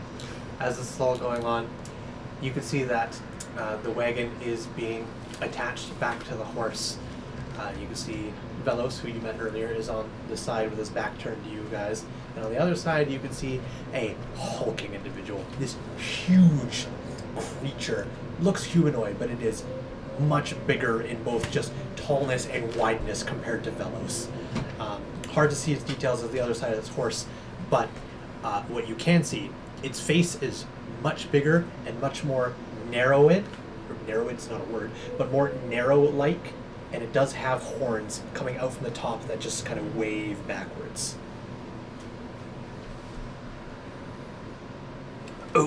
and early, Fungal. You see Vaughn kind of like waddling over, kind of just like scratching his head a little bit. Going. He picks up his arrow. Did you only shoot the one arrow? Yeah. You can recover that single arrow. Nope. He like brushes it off with like worm goo. Alright, as you move over, you see an individual who you've not met yet, turns from the horse and just goes, "Hello there." "Hello. Vaughn, I think they're talking to you. Are you deaf?" Oi, you talking to me? "Not deaf. Just dumb. Where are you about?" I'm right here. This is Bellows. "What place are you traveling to?" I don't know. Bellows, we genuinely don't know. This village is nearby. There's a little. I'm struggling with accents. There's a little sand here. "What?" All I can see is sand. "Yes, because we're in the Zos Desert. But where are you going?" The Zos Desert. We don't know where we're going. Z-O-S-S Desert. Is there anything close by? A Also, village with keep maybe. in mind Let's not they're- yell. they're We'll bring human. husks. And he kind of like looks over, and you see two individuals move from behind the carts, and there's three total. One of them being Velos, who only you have properly met. Another hulking individual, and another more slender individual, but it has a severe limp as they're just kind of like bracing themselves and hanging off of this large man. And they move a little bit closer, and as you move, they move up a little bit. You can see. I'm also gonna approach again. Okay. "Let us talk where we do not have to yell." And Velos kind of like puts his hands out in like a gesture of like, "I'm not holding weapons. I'm not here to fight." Can Vaughn take a deeper look at kind of like the worm a little bit? The worm corpse? Yeah. Sure. What Just- are you looking for? Just getting a better look at it. Just kind of investigating like how soft like the hide is and stuff like that, and just taking mental note of the complexity of the creature. Sure. Go ahead and make a nature check. Hello again, Bellows. Just 10. 10. This is unlike anything you've ever seen before. It's like someone took an earthworm and then just supersized it and gave it teeth in it. Like, who would do that? That's awful. And you look at it and just like, the only thing you can really make sense of it is that it has no eyes that you can see, so it must operate strictly by sound or feeling or smell. He has his arrow and he's just kind of like looking at it and poking it a little bit. And its teeth are very sharp. So you discern at best it operates on either smell or tremor sense of some kind, and its teeth are not blunt. They are very sharp. This thing does not hunt shrubbery. Okay. And with that, you see the group kind of moving up. You see Velos has his hands not like up, but just kind of splayed, palm forward, like not here to fight. And the bigger hulking creature is kind of like shrouded in a cloak, hood up, and the other more feminine one, you can see her armor, much similar to Velos, is just completely rusted away and deteriorated to almost nothing. It's held on by like razor thin leather straps all around her cloth. Her hair is this kind of like brownish red, and it's just past her shoulders and is very shagged and tattered. Her skin is normal skin tone color, not too dissimilar. It's a little darker than Velos's, but not by much. And she has a scabbard with no sword in it. And they just kind of approach a little bit. The only thing you see of the big one is that their face hits the sun, and you see this long, narrow snout with a bit of a sharp point and scales that shimmer in the heat. As it's kind of sticking out from the snout, it looks like a big lizard. I get excited and in Draconic I go, Hello there. It recognized that you spoke to it, and it understood the language. It did not respond. Okay. What happened to your weapons? What happened? Well, we encountered the rust monster. Was that what that was? Yes. Let me be clear. None of you know what a rust monster is. Yes. Is that what that thing Interesting. was? Yes, it hunts metal, porous metals. It's weird creature that is. It devours porous metals. So if you are heavily armored, you are its best snack, and it will eat away at it until there is nothing left. It That's- doesn't much care for people, just for their armaments. Oh, That's why I you're didn't you're care. probably a nice juicy smorgasbord, Ben. Nothing. Sir, You mean to say you traveled the sand and never encountered a rust monster? We just showed up here. Yeah, about that. I don't mean to be rude, but do you think you can help us? My companion is, well, I don't know, but we need to get him to a healer. As do I need to get my companion to a healer, as he gestures over to the girl who is like just hanging off of this massive lizard. Will you help us? Well, let us find common ground first, because as I mentioned to this lovely lady beforehand, we were making sure we were not followed through the Zos Desert, and then suddenly, poof. Well, let me put it this way. We just appeared out of a portal. I already told him. Right. Well, And this one says you're from Akrivir in That's Marath. not what I aye, said. that's whatever she said is what's right. I'm very indulgent. But my friend needs help. That's all I know. As does mine. Then let's do this. But I am yet to be so willing to travel with people I just met in a place that typically does not have people just aimlessly wandering. Well, we Portal need and your port- help. If you don't help us, look at us. We can take your band out very quickly if Whoa, we wanted to. whoa, whoa, Oh, yeah, whoa, whoa, whoa, you hear the large- whoa. It just growls. Yeah. As you can see, we did make a move to attack you. Alan, can we... What do you want? About, Come here for a second. I'm not leaving his side. about You'll 5 have to come seconds to of me. that, you feel a hand go towards your mouth. Yeah. Listen to Autumn stop talking. You can trust us. I feel like it would be better if we introduced ourselves first. That is- Fresh one? That is not too bad of a plan. I will take that. Kylie, how are you feeling? And you see the woman just kind of...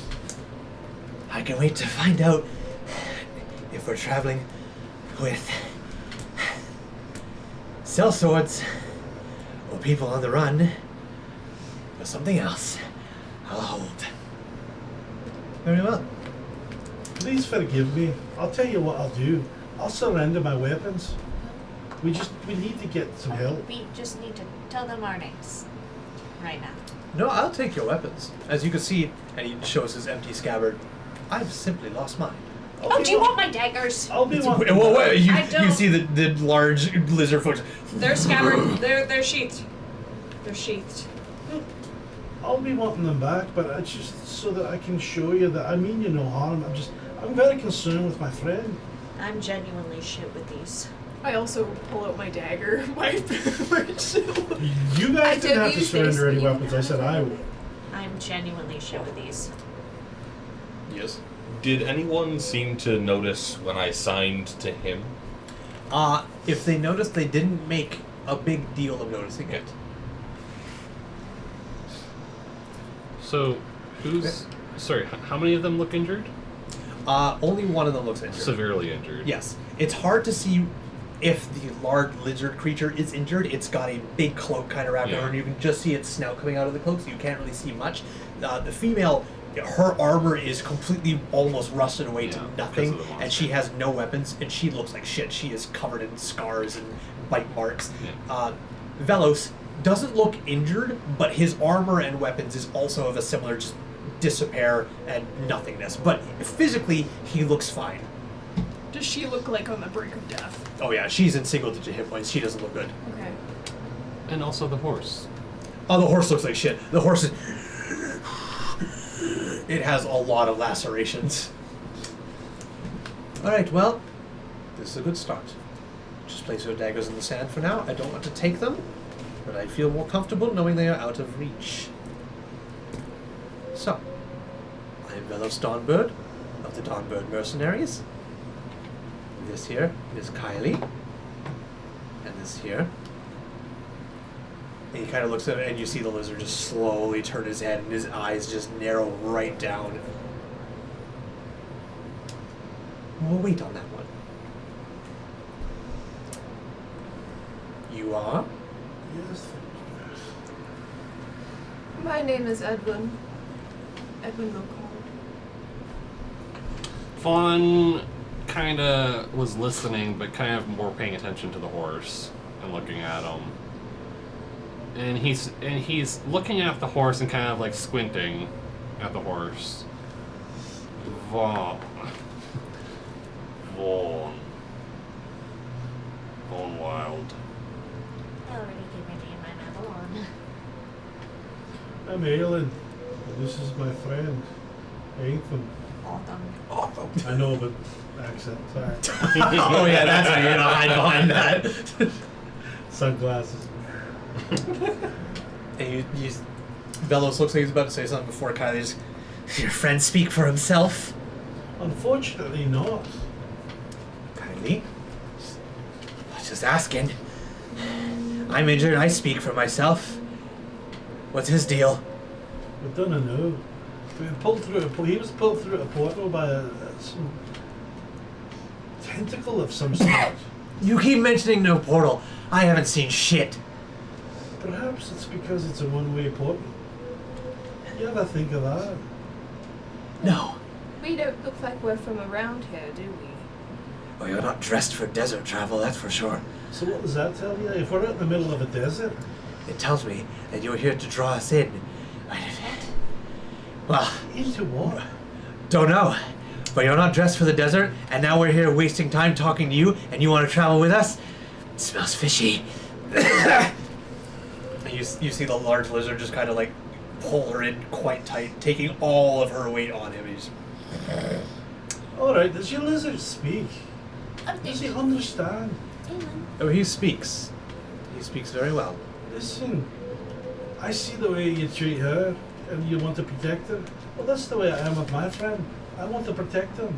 So if we travel together, we can get this done. The faster we move, the faster they help. We genuinely don't know where we're going. We didn't know where this landed. We didn't know anything except there was a portal that showed up in our home, and suddenly anyone who went into it did not come back. She So- speaks the truth. We went in, as I told you. Velos Velos- puts his hand up, and just you hear the large lizard just kind of, and Velos goes, "I know. It just dawned on me." And he slowly begins to walk up to you, and he gets quite close, like maybe 2 like hand distances away from you. Hi. Hello. Pull down your eyelids, What? like so. And he stands up and looks like inside your eyelids. There's no mark. What mark? All of you, pull down your eyelids. Dip your faces down so I can see them. This is ridiculous. Vaughn's looking at the horse, but he like looks back, overhearing all of you, and he pulls the eyelids down. Okay. You see Velos kind of like walk over to each one of you, looking inside your eyelids. Pull up my helmet and I do it too. And he gets to Otham. I put my helmet back on, then I reach over and pull down his eyelids. You put the helmet on me, Yeah. so Okay. Yeah, but it's is it like a it's Trojan Spartan helmet? Yeah. right? So I can still reach and pull the helmet. Okay. Weird. All right. about 5 seconds later, the eyes will lock with his, but not like he's staring through him. All right.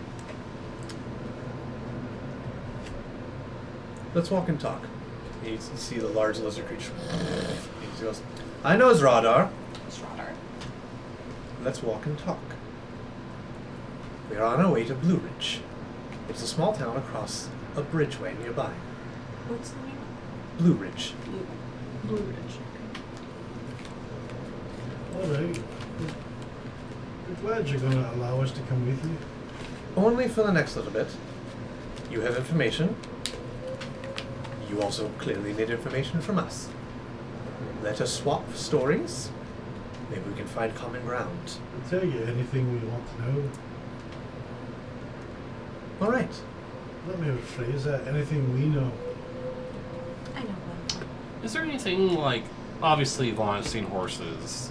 Is this like a breed that's out of the ordinary in a sense, or is it actually like pretty common looking? It's as you've been watching this horse for quite some time, just really taking it in and studying it. It like at first glance, it's a horse. Yeah. It looks like any common horse, but there's certain patterns about it you notice for a little bit. And you're like, its legs are slightly different. It's the way its hair is done is a little different. Its nose is slightly, and it's like just small things that you're like, it's some kind of mixture of breeds, and you're really trying to narrow it. And then you make a nature check. No, do it now. That's just a 6. 6. It's some weird mixture of breeds that you can't really tell what's the dominant breed of it, but Okay. it's something about it definitely is like you can't put your finger on it, but you're not entirely certain why. Well, can you all walk? Our horse is gravely injured. I'm not sure it'll be able to pull the cart for very long. I can walk. Aye, you can walk. If you let me, I can treat your horse. If you Treat just- my horse. Yes, I can see it's very injured. Roll persuasion.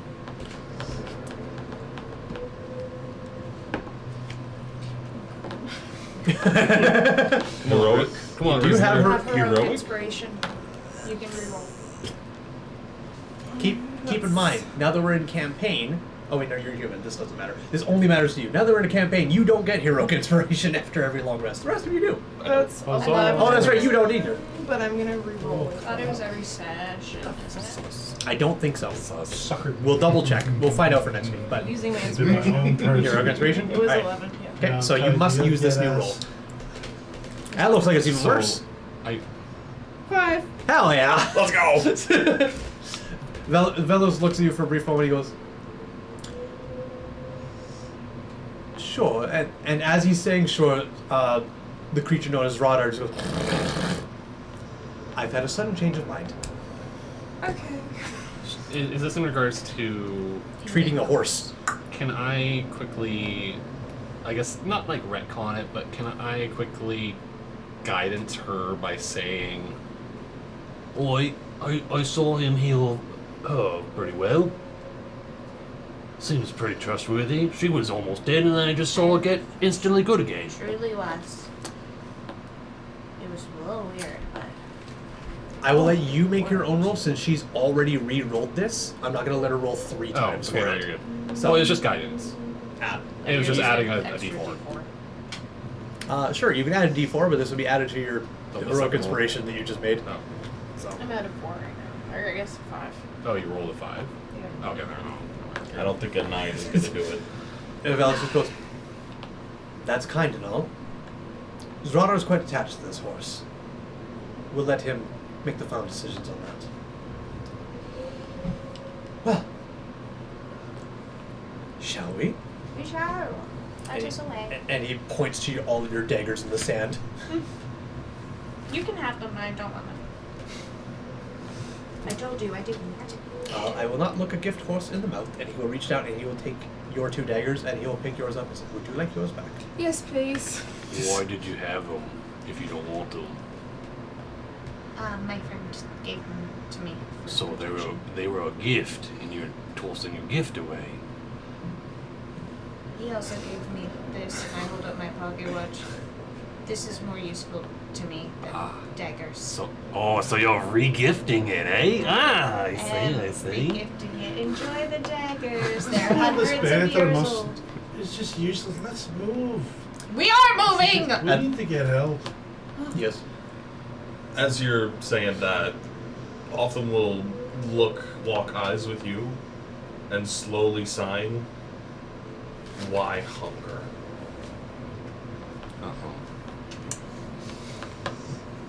Kind of hunger I'm looking for. I sign it back. Never mind. I can't talk it back. I sign back. You know, what hunger are you talking about? And after that, he breaks eye contact. And he's gonna walk towards the cart. Yep. As you're walking towards the cart, Stradar and Kylie are kind of moving towards it. Kylie's limping away, and Stradar is just like hoisting her by his massive shoulder. And he gets into the cart, and he's about to put Kylie down. Kylie just goes, "My ass! I'm not riding in the cart." And Stradar just, "You will not walk this distance." That's the first time you've heard Stradar talk. Common? He speaks common. And Kylie just goes, "I am not going to put a burden on our horse. It's worth more than me." As this conversation goes on, Otham goes in front of the cart. Like between the cart and the horse? And he's going to, like... Okay, wait.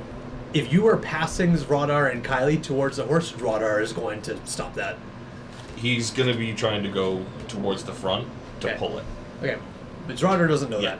So as you pass by, Stradar kind of like snaps his head up to you, watches you kind of like slop your way towards it, and he just goes...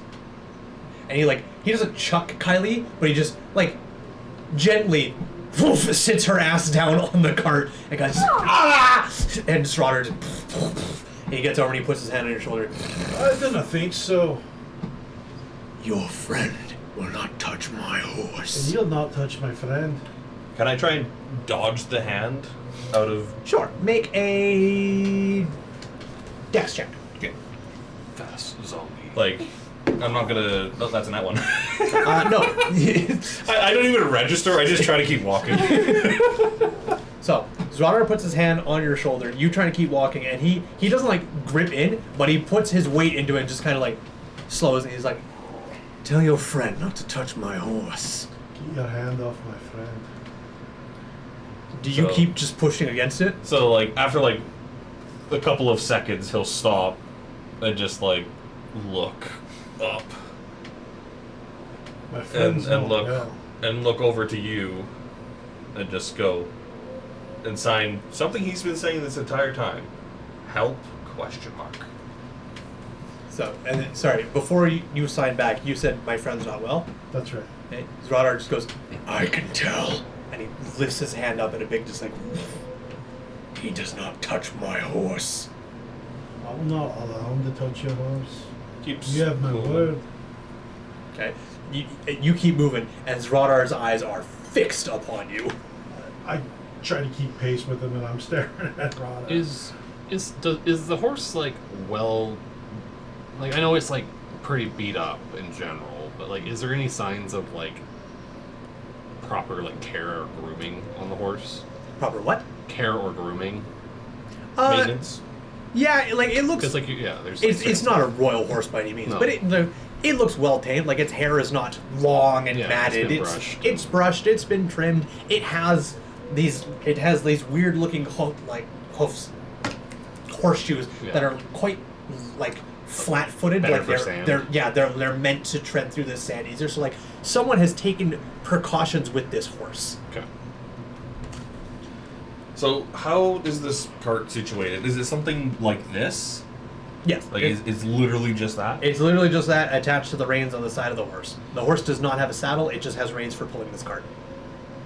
Otham will just, like, shake off the shield Okay.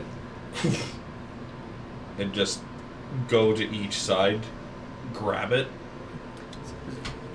Zradar, this is more for you than Otham, but Zradar takes like a big step forward. Not as like a I'm fucking coming for you, but just like a very like What? assertive stance, like, what are you doing? And he's gonna, like, how much stuff is on here? Right now there is a female in that. And he's and just going to... and like some potato sacks. And he's going to lift it up himself. Even though he looks super emaciated and, like, very weak looking, somehow he's not. Before you continue, what is your strength score? 18. Okay. All right. The horse is still attached to this cart. Otham's just trying to help. That, I understand. I just fully aware, like, the reins are still attached to this cart, Yes. and you are now in your horse ass Otham holding cards. You think he gives a shit about that right now? He doesn't need to breathe anymore. It's fine. Yeah, you're right. The horse can fart in his face for all he cares. So what he's trying to do is take the burden off of the horse. So if they wanted to unhook it, he would do it himself. So as you're staying there, Zradar kind of watches for a second. Then he turns towards you. I think now would be a good time to unhook your horse. The young lad's trying to take it. So long as he does not run off with our stuff. And he steps in.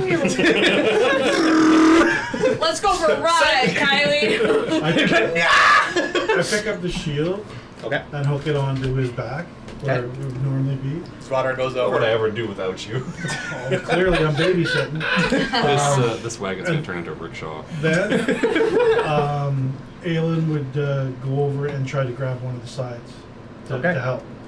So Zradar is on one side. He unhooks it, and you're also unhooking it from the horse, or just like helping. I'm not touching the horse. Okay, I'm just gotcha. going to help with the thing. And I look at Awesome. Awesome. I picked the worst fucking names, I swear to Mike. God. It's Gotham with an A instead of a G. I should know that. I look at Otham and I go, I know you're in there, lad.